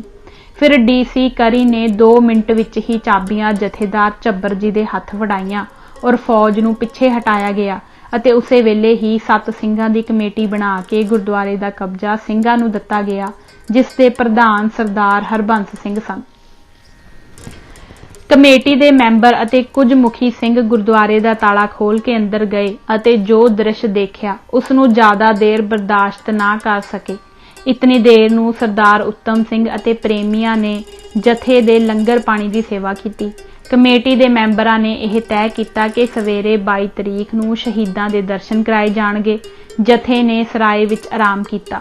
ਸਿੰਘਾਂ ने रात खुद गुरुद्वारे की रखवाली की। रात भर होर ਸਿੰਘਾਂ ਦੇ जथे पहुंचते रहे अते सवेर तक हजारां ਸਿੰਘ ननकाने साहिब की धरती ते आ चुके सन। 22 फरवरी सवेरे 11 ਵਜੇ ਸਿੰਘਾਂ ਨੂੰ ਅੰਦਰ ਜਾਣ ਦਾ ਹੁਕਮ ਹੋਇਆ। ਅੰਦਰ ਦਾ ਨਜ਼ਾਰਾ ਦੇਖ ਕੇ ਸਿੰਘਾਂ ਦੀਆਂ ਚੀਖਾਂ ਨਿਕਲ ਗਈਆਂ ਅਤੇ ਜੋ ਹਾਲਾਤ ਸ੍ਰੀ ਗੁਰੂ ਗ੍ਰੰਥ ਸਾਹਿਬ ਦੀ ਸੀ ਉਹ ਵੀ ਬਿਆਨ ਤੋਂ ਬਾਹਰ ਹੈ। ਸਾਰਾ ਫਰਸ਼ ਲਾਲ ਹੋਇਆ ਪਿਆ ਸੀ। ਸਿੰਘਾਂ ਦੇ ਅੱਧ ਸੜੇ ਸਰੀਰ ਇੱਧਰ ਉੱਧਰ ਪਏ ਸਨ। ਤੇਲ ਦੇ ਪੀਪੇ ਸੜੇ ਪਏ ਸਨ। ਜਿੱਥੋਂ ਕਿਤੋਂ ਵੀ ਸੜੇ ਸਰੀਰ ਮਿਲਦੇ ਉਹ ਗੁਰਦੁਆਰੇ ਦੇ ਅੰਦਰ ਲਿਆਂਦੇ ਗਏ। ਰੇਲਵੇ ਲਾਈਨ ਕੋਲ ਘੁਮਿਆਰਾਂ ਦੀਆਂ ਭੱਠੀਆਂ ਵਿੱਚੋਂ ਸਰਦਾਰ ਦਲੀਪ ਸਿੰਘ ਤੇ ਵਰਿਆਮ ਸਿੰਘ ਦਾ ਸਰੀਰ ਕੱਢਿਆ ਗਿਆ। ਇਸ ਵੇਲੇ ਸਰਦਾਰ ਸੁੰਦਰ ਸਿੰਘ ਮਜੀਠੀਏ ਦੀ ਰਾਵਲਪਿੰਡੀ ਤੋਂ ਤਾਰ ਆਈ ਕਿ ਗਵਰਨਰ ਮੈਕਲੈਗਨ ਸਾਕੇ ਦਾ ਦ੍ਰਿਸ਼ ਵੇਖਣ ਲਈ 23 ਫਰਵਰੀ ਨੂੰ ਪੁੱਜ ਰਿਹਾ ਹੈ। ਅਗਲੇ ਦਿਨ ਅਥਵਾ 23 ਫਰਵਰੀ ਦੀ ਸਵੇਰ ਨੂੰ ਗਵਰਨਰ ਪੰਜਾਬ ਸਮੇਤ ਕਈ ਹੋਰ ਅੰਗਰੇਜ਼ ਅਫਸਰ ਅਤੇ ਕੌਂਸਲਰ ਸਰਦਾਰ ਸੁੰਦਰ ਸਿੰਘ ਮਜੀਠੀਆ, ਲਾਲਾ ਹਰਕ੍ਰਿਸ਼ਨ ਲਾਲ ਅਤੇ ਸਰ ਫੈਜ਼ਲ ਹੁਸੈਨ ਸਮੇਤ ਨਨਕਾਣਾ ਸਾਹਿਬ ਪੁੱਜੇ। ਗਵਰਨਰ ਵੀ ਇਹ ਦ੍ਰਿਸ਼ ਦੇਖ ਕੇ ਦੁਖੀ ਹੋਇਆ। ਫਿਰ ਸ਼ਹੀਦਾਂ ਦਾ ਅੰਗੀਠਾ ਗੁਰਦੁਆਰੇ ਦੇ ਅਹਾਤੇ ਅੰਦਰ ਪ੍ਰਕਾਸ਼ ਅਸਥਾਨ ਦੇ ਸਾਹਮਣੇ, ਜਿਸ ਜਗ੍ਹਾ ਸ਼ਹੀਦਗੰਜ ਬਣਿਆ ਹੈ, ਤਿਆਰ ਕੀਤਾ ਗਿਆ। ਭਾਈ ਸਾਹਿਬ ਜੋਧ ਸਿੰਘ ਜੀ ਨੇ ਸ਼ਹੀਦਾਂ ਦੇ ਨਿਮਿਤ ਅਤ ਵੈਰਾਗਮਈ ਭਾਵਪੂਰਤ ਅਰਦਾਸਾਂ ਸੋਧਿਆ ਤੇ ਸ਼ਾਮ 7 ਵਜੇ ਸ਼ਹੀਦਾਂ ਦਾ ਸੰਸਕਾਰ ਕੀਤਾ ਗਿਆ। ਅੱਜ ਸ਼ਹੀਦਗੰਜ ਵਾਲੇ ਸਥਾਨ ਤੇ ਸ਼ਹੀਦਾਂ ਦੀ ਯਾਦਗਾਰ ਹੈ, ਜਿਸ ਦੇ ਹੇਠ ਭੋਰੇ ਵਿੱਚ ਇੱਕ ਸ਼ੀਸ਼ੇ ਦੇ ਢੱਕਣੇ ਹੇਠ ਸ਼ਹੀਦਾਂ ਦੀ ਵਿਭੂਤੀ ਅਤੇ ਅਸਥੀਆਂ ਸੁਰੱਖਿਅਤ ਕੀਤੀਆਂ ਹੋਈਆਂ ਹਨ। ਸਾਕੇ ਦੇ ਮੁਕੰਮਲ ਹਾਲਾਤ ਪੰਜਾਬੀ, ਅੰਗਰੇਜ਼ੀ, ਫਾਰਸੀ, ਉਰਦੂ, ਹਿੰਦੂ ਆਦਿ 7 ਜ਼ੁਬਾਨਾਂ ਵਿੱਚ ਅੰਕਿਤ ਇਸ ਭੋਰੇ ਹੇਠ ਰੱਖੇ ਹਨ। ਇਨ੍ਹਾਂ ਸ਼ਹੀਦਾਂ ਦੀ ਯਾਦ ਵਿੱਚ ਹੀ ਅੰਮ੍ਰਿਤਸਰ ਵਿੱਚ ਸ਼ਹੀਦ ਸਿੱਖ ਮਿਸ਼ਨਰੀ ਕਾਲਜ ਖੋਲ੍ਹਿਆ ਗਿਆ ਹੈ ਅਤੇ ਹਰ ਰੋਜ਼ ਹਰ ਗੁਰਸਿੱਖ ਅਰਦਾਸ ਵਿੱਚ ਇਨ੍ਹਾਂ ਸ਼ਹੀਦਾਂ ਦੀ ਯਾਦ ਤਾਜ਼ਾ ਕਰਦਾ ਹੈ। ਇਹ ਸ਼ਹਾਦਤ ਆਪਣੇ ਆਪ ਵਿੱਚ ਇਸ ਗੱਲ ਦੀ ਗਵਾਹ ਹੈ ਕਿ ਜੇਕਰ ਇਹ ਸਿੰਘ ਇਸ ਦਿਨ ਨਨਕਾਣਾ ਸਾਹਿਬ ਨਾ ਆਉਂਦੇ ਤਾਂ ਮਹੰਤ ਇਸ ਦੁਰਘਟਨਾ ਲਈ ਕੀਤੀ ਤਿਆਰੀ ਨੂੰ 6 ਮਾਰਚ ਨੂੰ ਹੋਣ ਵਾਲੇ ਇਕੱਠ ਤੇ ਉਸੇ ਤਰ੍ਹਾਂ ਵਰਤਦਾ ਜਿਸ ਤਰ੍ਹਾਂ ਉਸਨੇ 20 ਫਰਵਰੀ ਨੂੰ ਵਰਤਿਆ ਹੈ, ਅਤੇ ਐਸੀ ਹਾਲਤ ਵਿੱਚ ਜੋ ਕੌਮੀ ਨੁਕਸਾਨ ਹੁੰਦਾ ਉਸਨੂੰ ਸ਼ਾਇਦ ਕਈ ਪੁਸ਼ਤਾਂ ਵਿੱਚ ਵੀ ਕੌਮ ਪੂਰਾ ਨਾ ਕਰ ਸਕਦੀ। ਇਸ ਸ਼ਹਾਦਤ ਦਾ ਹੋਰ ਇਹ ਫਾਇਦਾ ਹੋਇਆ ਕਿ ਉਹ ਸਾਰੇ ਦੇਸ਼ ਅਤੇ ਖਾਸ ਕਰ ਸਿੱਖ ਕੌਮ ਅੰਦਰ ਜਾਨਬਾਜ਼ੀ ਦੀ ਉਸ ਸਪਿਰਿਟ ਨੂੰ ਜੋ ਗੁਰੂ ਗੋਬਿੰਦ ਸਿੰਘ ਜੀ ਨੇ ਖਾਲਸੇ ਵਿੱਚ ਭਰੀ ਸੀ ਅਤੇ ਇਸ ਨੂੰ ਇਹ ਲੋਕ ਭੁੱਲਦੇ ਜਾ ਰਹੇ ਸਨ, ਮੁੜ ਨਵੇਂ ਸਿਰਿਓਂ ਤਾਜ਼ਾ ਕਰ ਦਿੱਤਾ, ਜਿਸ ਦਾ ਸਿੱਟਾ ਸਮੁੱਚੀ ਅਕਾਲੀ ਲਹਿਰ ਅਤੇ ਗੁਰੂ ਕੇ ਬਾਗ, ਗੁਰਦੁਆਰਾ ਗੰਗਸਰ ਜੈਤੋ ਦੀਆਂ ਬੇਮਿਸਾਲ ਕੁਰਬਾਨੀਆਂ ਸਨ। ਅਕਾਲੀ ਇਸ ਭਿਆਨਕ ਮਹਾਸਾਕੇ ਦੇ ਕਾਰਨ ਭੈ ਭੀਤ ਨਹੀਂ ਹੋਏ, ਸਗੋਂ ਇਸ ਦੇ ਉਲਟ ਉਹ ਉਹਨਾਂ ਪੂਰਨਿਆਂ ਉੱਤੇ ਚੱਲਣ ਲਈ ਹੋਰ ਦ੍ਰਿੜ ਹੋ ਗਏ ਜਿਨ੍ਹਾਂ ਉੱਤੇ ਨਨਕਾਣੇ ਸਾਹਿਬ ਦੇ ਸ਼ਹੀਦ ਚੱਲੇ ਸਨ। ਉਰਦੂ ਅਖਬਾਰ ਜ਼ਿਮੀਦਾਰ ਨੇ ਇਸ ਕਤਲਾਮ ਵਿੱਚ ਹਿੱਸਾ ਲੈਣ ਵਾਲੇ ਮੁਸਲਮਾਨਾਂ ਨੂੰ ਬੇਹਯਾ ਅਤੇ ਬੇਸ਼ਰਮ ਲਿਖਿਆ ਅਤੇ ਕਿਹਾ, ਉਹ ਬੇਸ਼ਰਮ ਮੁਸਲਮਾਨੋ, ਤੁਸੀਂ ਬੰਦੂਕਾਂ ਤੇ ਤਲਵਾਰਾਂ ਉਹਨਾਂ ਦੇ ਖਿਲਾਫ ਵਰਤਦੇ ਹੋ ਜਿਹੜੇ ਨਨਕਾਣਾ ਸਾਹਿਬ ਆਪਣਾ ਧਾਰਮਿਕ ਫਰਜ਼ ਪੂਰਾ ਕਰਨ ਲਈ ਗਏ ਸਨ। ਇਹ ਮਹਾਨ ਸ਼ਹੀਦੀ ਸਾਕੇ ਦੀ ਹੋਰ ਦੇਣ ਤੋਂ ਛੁੱਟ ਸਭ ਤੋਂ ਵੱਡੀ ਦੇਣ ਇਹ ਸੀ ਕਿ ਇਸਨੇ ਸਿੱਖਾਂ ਦੇ ਦਿਮਾਗ ਵਿੱਚੋਂ ਰਾਜ ਦੀ ਤਾਬੇਦਾਰੀ ਤੇ ਵਫਾਦਾਰੀ ਦਾ ਗੰਦ ਧੋ ਦਿੱਤਾ। ਨਨਕਾਣਾ ਸਾਹਿਬ ਦੇ ਸਾਕੇ ਦਾ ਇੱਕ ਪ੍ਰਤੀਕਰਮ ਇਹ ਵੀ ਹੋਇਆ ਕਿ ਅਕਾਲੀਆਂ ਨੂੰ ਮਹੰਤ ਅੰਗਰੇਜ਼ ਸਰਕਾਰ ਦੀ ਸਾਜ਼ਿਸ਼ ਵਿੱਚ ਸ਼ਰੀਕ ਨਜ਼ਰ ਆਉਣ ਲੱਗ ਪਏ ਸਨ। ਇਸ ਲਈ ਉਹਨਾਂ ਨੇ ਕੁਝ ਥਾਈਂ ਗੁਰਦੁਆਰਿਆਂ ਉੱਤੇ ਕਬਜ਼ੇ ਕਰਨੇ ਹੋਰ ਤੇਜ਼ ਕਰ ਦਿੱਤੇ ਸਨ। ਇਸ ਸਾਕੇ ਤੋਂ ਬਾਅਦ ਪੰਜਾਬੀ ਕਵੀਆਂ ਤੇ ਲਿਖਾਰੀਆਂ ਵਿੱਚ ਨਵਾਂ ਜੋਸ਼ ਤੇ ਉਭਾਰ ਪੈਦਾ ਹੋ ਗਿਆ ਅਤੇ ਅੰਗਰੇਜ਼ ਸਾਮਰਾਜ ਦੀ ਪਰਵਾਹ ਨਾ ਕਰਦੇ ਹੋਏ ਕੈਦਾਂ ਤੇ ਜੁਰਮਾਨਿਆਂ ਦੇ ਬਾਵਜੂਦ ਬੜੀਆਂ ਜੋਸ਼ੀਲੀਆਂ ਕਵਿਤਾਵਾਂ ਲਿਖੀਆਂ ਤੇ ਪੜ੍ਹੀਆਂ ਗਈਆਂ। ਇਸ ਸਾਕੇ ਦਾ ਸਭ ਤੋਂ ਵੱਡਾ ਲਾਭ ਇਹ ਹੋਇਆ ਕਿ ਉਹ ਕੁਰਬਾਨੀਆਂ ਜੋ ਸਾਡੇ ਸਿੱਖ ਬਜ਼ੁਰਗਾਂ ਨੇ ਦਿੱਤੀਆਂ ਸਨ, ਜਿਸ ਨੂੰ ਲੋਕੀ ਕੇਵਲ ਮਨ ਘੜਤ ਕਹਾਣੀਆਂ ਹੀ ਸਮਝ ਕੇ ਭੁੱਲਦੇ ਜਾ ਰਹੇ ਸਨ, ਉਹਨਾਂ ਨੂੰ ਇਸ ਸਾਕੇ ਨੇ ਤਾਜ਼ਾ ਕਰ ਦਿੱਤਾ। ਲੋਕੀ ਇਹ ਕਹਿੰਦੇ ਸਨ ਕਿ ਇਹ ਕਿਵੇਂ ਹੋ ਸਕਦਾ ਹੈ ਕਿ ਬੰਦ ਕਟਾਇਆ ਗਿਆ ਹੋਵੇ, ਆਰੇ ਨਾਲ ਸਰੀਰ ਚਰਾਇਆ ਗਿਆ ਹੋਵੇ, ਖੋਪਰੀ ਲਾਹੀ ਗਈ ਹੋਵੇ, ਚਰਖੜੀਆਂ ਤੇ ਚਾੜ ਕੇ ਤੁੰਬਾ ਕੀਤਾ ਗਿਆ ਹੋਵੇ, ਪਰ ਸ਼ਹੀਦ ਭਾਈ ਲਛਮਣ ਸਿੰਘ, ਦਲੀਪ ਸਿੰਘ ਅਤੇ ਉਹਨਾਂ ਦੇ ਸਾਥੀਆਂ ਨੇ ਇਹਨਾਂ ਦੇ ਦਿਲਾਂ ਵਿੱਚ ਇਤਬਾਰ ਕਰਵਾਇਆ ਕਿ ਐਸੀਆਂ ਹਸਤੀਆਂ ਸਿੱਖ ਕੌਮ ਵਿੱਚ ਹੋਈਆਂ ਹਨ ਅਤੇ ਸਤਿਗੁਰ ਦੀ ਕਿਰਪਾ ਨਾਲ ਅੱਗੋਂ ਵੀ ਹੋਣਗੀਆਂ। ਇਹਨਾਂ ਇਤਿਹਾਸਕ ਘਟਨਾਵਾਂ ਦਾ ਲਾਭ ਸਹੀ ਅਰਥਾਂ ਵਿੱਚ ਤਾਂ ਹੀ ਉਠਾਇਆ ਜਾ ਸਕਦਾ ਹੈ ਜੇਕਰ ਇਹਨਾਂ ਵਰਤਮਾਨ ਹਾਲਾਤ ਵਿੱਚ ਸੁਧਾਰ ਕਰਨ ਹਿੱਤ ਸਿੱਖਿਆ ਲਈ ਜਾਵੇ। ਅੱਜ ਵੀ ਜੇ ਦੇਖਿਆ ਜਾਵੇ ਤਾਂ ਮੌਜੂਦਾ ਗੁਰਦੁਆਰੇ ਪ੍ਰਚਾਰ ਦੇ ਕੇਂਦਰ ਨਾ ਬਣ ਕਰਕੇ ਕੁਝ ਹੋਰ ਹੀ ਬਣੇ ਪਏ ਹਨ। ਜਿੱਥੋਂ ਤੱਕ ਗੁਰਦੁਆਰਿਆਂ ਦੇ ਪ੍ਰਬੰਧ ਦਾ ਸਵਾਲ ਹੈ, ਉਹ ਵੀ ਠੀਕ ਤੌਰ ਤੇ ਨਹੀਂ ਹੋ ਰਿਹਾ। ਵੱਡੇ ਵੱਡੇ ਇਤਿਹਾਸਕ ਗੁਰਦੁਆਰਿਆਂ ਤੋਂ ਲੈ ਕੇ ਛੋਟੀਆਂ ਸਿੰਘ ਸਭਾਵਾਂ ਤੱਕ ਜਾਂ ਹੋਰ ਸਤਸੰਗ ਦਰਬਾਰ, ਗੁਰੂ ਨਾਨਕ ਦਰਬਾਰ, ਕਲਗੀਧਰ ਗੁਰਦੁਆਰੇ ਜਾਂ ਸਾਧਾ ਸੰਤਾਂ ਦੇ ਡੇਰੇ ਲੈ ਲਏ ਜਾਣ ਤਾਂ ਇਹਨਾਂ ਨੂੰ ਸਹੀ ਗੁਰਮਤਿ ਪ੍ਰਚਾਰ ਦੇ ਸੋਮੇ ਨਹੀਂ ਕਿਹਾ ਜਾ ਸਕਦਾ। ਅੱਜ ਜੋ ਲੋਕਤੰਤਰੀ ਢਾਂਚਾ ਵੱਡੇ ਤੋਂ ਛੋਟੇ ਗੁਰਦੁਆਰੇ ਤੱਕ ਅਸੀਂ ਅਪਣਾਇਆ ਹੈ, ਇਹ ਕਿਸੇ ਹੋਰ ਧਰਮ ਨੇ ਨਹੀਂ ਅਪਣਾਇਆ ਅਤੇ ਨਾ ਹੀ ਸਤਿਗੁਰਾਂ ਦੇ ਵੇਲੇ ਜਾਂ ਉਸ ਤੋਂ ਬਾਅਦ ਹੀ ਇਹ ਅਪਣਾਇਆ ਗਿਆ ਸੀ। ਢਾਂਚਾ ਕਿਸੇ ਦੇਸ਼ ਦੇ ਰਾਜਨੀਤਿਕ ਸਿਸਟਮ ਵਾਸਤੇ ਤਾਂ ਕਾਮਯਾਬ ਹੋ ਸਕਦਾ ਹੈ, ਪਰ ਧਰਮ ਵਿੱਚ ਇਸ ਦਾ ਕੋਈ ਲਾਭ ਨਹੀਂ ਹੋ ਸਕਦਾ। ਜੇ ਕੌਮ ਦੇ ਧਾਰਮਿਕ ਲੀਡਰਾਂ ਦੀ ਬਹੁ ਗਿਣਤੀ ਸ਼ਰਾਬ ਪੀ ਰਹੀ ਹੈ ਤਾਂ ਕੀ ਇਹ ਨਿਰਣਾ ਕੌਮ ਤੇ ਲਾਗੂ ਕੀਤਾ ਜਾ ਸਕਦਾ ਹੈ? ਕਦੇ ਵੀ ਨਹੀਂ। ਇੱਥੇ ਤਾਂ ਗੁਰੂ ਦਾ ਹੁਕਮ ਹੀ ਚੱਲੇਗਾ। ਅੱਜ ਗੁਰਦੁਆਰਿਆਂ ਵਿੱਚ ਡੈਮੋਕ੍ਰੈਟਿਕ ਢਾਂਚੇ ਨੇ ਜੋ ਪ੍ਰਬੰਧਕ ਕੌਮ ਦੇ ਸਾਹਮਣੇ ਪੇਸ਼ ਕੀਤੇ ਹਨ, ਉਹਨਾਂ ਦੀਆਂ ਕਰਤੂਤਾਂ ਤੋਂ ਸਾਰੇ ਵਾਕਿਫ ਹਨ। ਇਲੈਕਸ਼ਨ ਵਿੱਚ ਉਹ ਹੀ ਬੰਦੇ ਜਿੱਤ ਪ੍ਰਾਪਤ ਕਰ ਸਕਦੇ ਹਨ ਜਿਹੜੇ ਜ਼ਿਆਦਾ ਰੁਪਇਆ ਖਰਚ ਸਕਦੇ ਹਨ, ਜਾਂ ਜ਼ਿਆਦਾ ਗੁੰਡੇ ਰੱਖ ਕੇ ਜ਼ਬਰਦਸਤੀ ਵੋਟਾਂ ਲੈ ਸਕਦੇ ਹਨ, ਜਾਂ ਜ਼ਿਆਦਾ ਪਹੁੰਚ ਵਾਲੇ ਹਨ, ਜਾਂ ਆਪਣੇ ਜਰ ਖਰੀਦੇ ਗੁੰਡਿਆਂ ਨੂੰ ਜ਼ਿਆਦਾ ਸ਼ਰਾਬ ਤੇ ਮੁਰਗੇ ਦੇ ਸਕਦੇ ਹਨ। ਇਹਨਾਂ ਚੌਧਰੀਆਂ ਦਾ ਨਿਸ਼ਾਨਾ ਧਰਮ ਪ੍ਰਚਾਰ ਦਾ ਹੁੰਦਾ ਹੀ ਨਹੀਂ ਅਤੇ ਨਾ ਹੀ ਇਹਨਾਂ ਨੂੰ ਧਰਮ ਨਾਲ ਕੋਈ ਪਿਆਰ ਹੁੰਦਾ ਹੈ। ਇਲੈਕਸ਼ਨ ਵਿੱਚ ਜਿੱਤ ਪ੍ਰਾਪਤ ਕਰਨ ਤੋਂ ਬਾਅਦ ਕਾਕਟੇਲ ਕਰਦੇ ਹਨ ਅਤੇ ਗੁਰਦੁਆਰਿਆਂ ਨੂੰ ਆਪਣੇ ਨਿੱਜੀ ਮਤਲਬ ਹੱਲ ਕਰਨ ਵਾਸਤੇ ਵਰਤਦੇ ਹਨ ਅਤੇ ਸ਼ਰਧਾਲੂ ਸੰਗਤ ਨੂੰ ਧੋਖਾ ਦੇ ਕੇ ਆਪਣਾ ਉੱਲੂ ਸਿੱਧਾ ਕਰਦੇ ਹਨ। ਇਹ ਲੋਕ ਪ੍ਰਧਾਨ ਸਾਹਿਬ, ਸਕੱਤਰ ਸਾਹਿਬ ਜਾਂ ਖਜ਼ਾਨਚੀ ਸਾਹਿਬ ਕਹਿਲਵਾ ਕੇ ਖੁਸ਼ ਹੁੰਦੇ ਹਨ ਅਤੇ ਧਰਮੀ ਹੋਣ ਦਾ ਪੱਜ ਕਰਦੇ ਹਨ। ਇਹਨਾਂ ਵਿੱਚੋਂ ਜ਼ਿਆਦਾਤਰ ਬੇਅਮਰਤੀਏ ਹੁੰਦੇ ਹਨ। ਆਪਣੇ ਮਤਲਬ ਹੱਲ ਕਰਨ ਵਾਸਤੇ ਜਾਂ ਆਪਣੀ ਚੌਧਰ ਨੂੰ ਪੱਠੇ ਪਾਉਣ ਵਾਸਤੇ ਗੁਰਪੁਰਬਾਂ ਤੇ ਜਦੋਂ ਕਿ ਸਤਿਗੁਰਾਂ ਦੇ ਜੀਵਨ ਅਤੇ ਉਪਦੇਸ਼ਾਂ ਦਾ ਅਧਿਕਾਰੀ ਬੰਦਿਆਂ ਰਾਹੀਂ ਪ੍ਰਚਾਰ ਹੋਣਾ ਚਾਹੀਦਾ ਹੈ, ਇਹ ਲੋਕ ਜਿਸ ਕੋਲੋਂ ਨਿੱਜੀ ਕੰਮ ਕਢਾਉਣਾ ਹੋਵੇ ਉਸੇ ਨੂੰ ਬੁਲਾ ਕੇ ਫੂਕ ਦਿੰਦੇ ਹਨ ਅਤੇ ਸਟੇਜਾਂ ਤੇ ਚੜ੍ਹਾ ਕੇ ਸਤਿਗੁਰਾਂ ਦੀ ਹਜ਼ੂਰੀ ਵਿੱਚ ਹਾਰ ਪਾਈ ਜਾਂਦੇ ਹਨ। ਇਹ ਮੰਤਰੀ ਆਦਿਕ ਜ਼ਿਆਦਾਤਰ ਅਨਮਤੀਏ ਹੀ ਹੁੰਦੇ ਹਨ। ਇਹ ਅਨਮਤੀ ਮੰਤਰੀ ਜਾਂ ਪਤਵੰਤੇ ਸਿੱਖ ਧਰਮ ਅਤੇ ਇਤਿਹਾਸ ਬਾਰੇ ਜੋ ਗਲਤ ਬਿਆਨੀਆਂ ਕਰਦੇ ਹਨ, ਉਹਨਾਂ ਦਾ ਤਾਂ ਰੱਬ ਹੀ ਰਾਖਾ। ਇਹਨਾਂ ਚੌਧਰ ਦੇ ਭੁੱਖਿਆਂ ਨੂੰ ਪੁੱਛੋ, ਜੇ ਕੋਈ ਬੰਦਾ ਰਾਜਨੀਤੀ ਦਾ ਮਾਹਰ ਹੈ, ਜ਼ਰੂਰੀ ਨਹੀਂ ਕਿ ਉਸ ਨੂੰ ਧਰਮ ਦੀ ਵੀ ਜਾਣਕਾਰੀ ਹੋਵੇ। ਕਿਸੇ ਪ੍ਰੋਫੈਸਰ ਨੂੰ ਜੋ ਕੈਮਿਸਟਰੀ ਦਾ ਮਾਹਰ ਹੈ ਕਿਹਾ ਜਾਵੇ ਕਿ ਤੂੰ ਇਕਨੋਮਿਕਸ ਤੇ ਲੈਕਚਰ ਦੇ ਤਾਂ ਉਹ ਜੋ ਟੋਟ ਕੇ ਛੱਡੇਗਾ ਉਹ ਸਭ ਨੂੰ ਪਤਾ ਹੈ। ਇਹ ਹੀ ਹਾਲਤ ਸਿੱਖ ਧਰਮ ਦੀ ਕੀਤੀ ਜਾ ਰਹੀ ਹੈ। ਜਿਹੜੇ ਪ੍ਰਬੰਧਕਾਂ ਨੂੰ ਧਰਮ ਦੀ ਖੁਦ ਹੀ ਜਾਣਕਾਰੀ ਨਹੀਂ, ਉਹਨਾਂ ਨੂੰ ਕੀ ਪਤਾ ਕਿ ਪ੍ਰਚਾਰਕ ਕੀ ਬੋਲ ਰਿਹਾ ਹੈ। ਹਰ ਪ੍ਰਕਾਰ ਦਾ ਟੁੱਟਾ ਭੱਜਾ ਖੌਤੀ ਪ੍ਰਚਾਰਕ ਜੋ ਮਰਜ਼ੀ ਕਹਿ ਜਾਵੇ, ਇਹਨਾਂ ਨੂੰ ਕੁਝ ਸੋਝੀ ਨਹੀਂ ਹੁੰਦੀ। ਜੇ ਕੋਈ ਸਹੀ ਕਿਸਮ ਦਾ ਪ੍ਰਚਾਰਕ ਨਿਰੋਲ ਗੁਰਮਤ ਦੇ ਅਸੂਲਾਂ ਦੀ ਚਰਚਾ ਕਰਦਾ ਹੈ ਤਾਂ ਉਸ ਨੂੰ ਇਸ਼ਾਰੇ ਕਰਕੇ ਬਿਠਾ ਦਿੱਤਾ ਜਾਂਦਾ ਹੈ ਅਤੇ ਅੱਗੋਂ ਵਾਸਤੇ ਪਹਿਲਾਂ ਹੀ ਪਾਬੰਦੀ ਲਗਾ ਦਿੱਤੀ ਜਾਂਦੀ ਹੈ ਕਿ ਤੁਸੀਂ ਸ਼ਰਾਬ ਦੇ ਵਿਰੁੱਧ ਨਹੀਂ ਬੋਲਣਾ, ਅੰਮ੍ਰਿਤ ਛਕਣ ਨੂੰ ਜ਼ਰੂਰੀ ਨਾ ਕਹਿਣਾ, ਬੁੱਤ ਪ੍ਰਸਤੀ ਦੇ ਖਿਲਾਫ ਕੁਝ ਨਾ ਕਹਿਣਾ ਇਤਿਆਦਿ।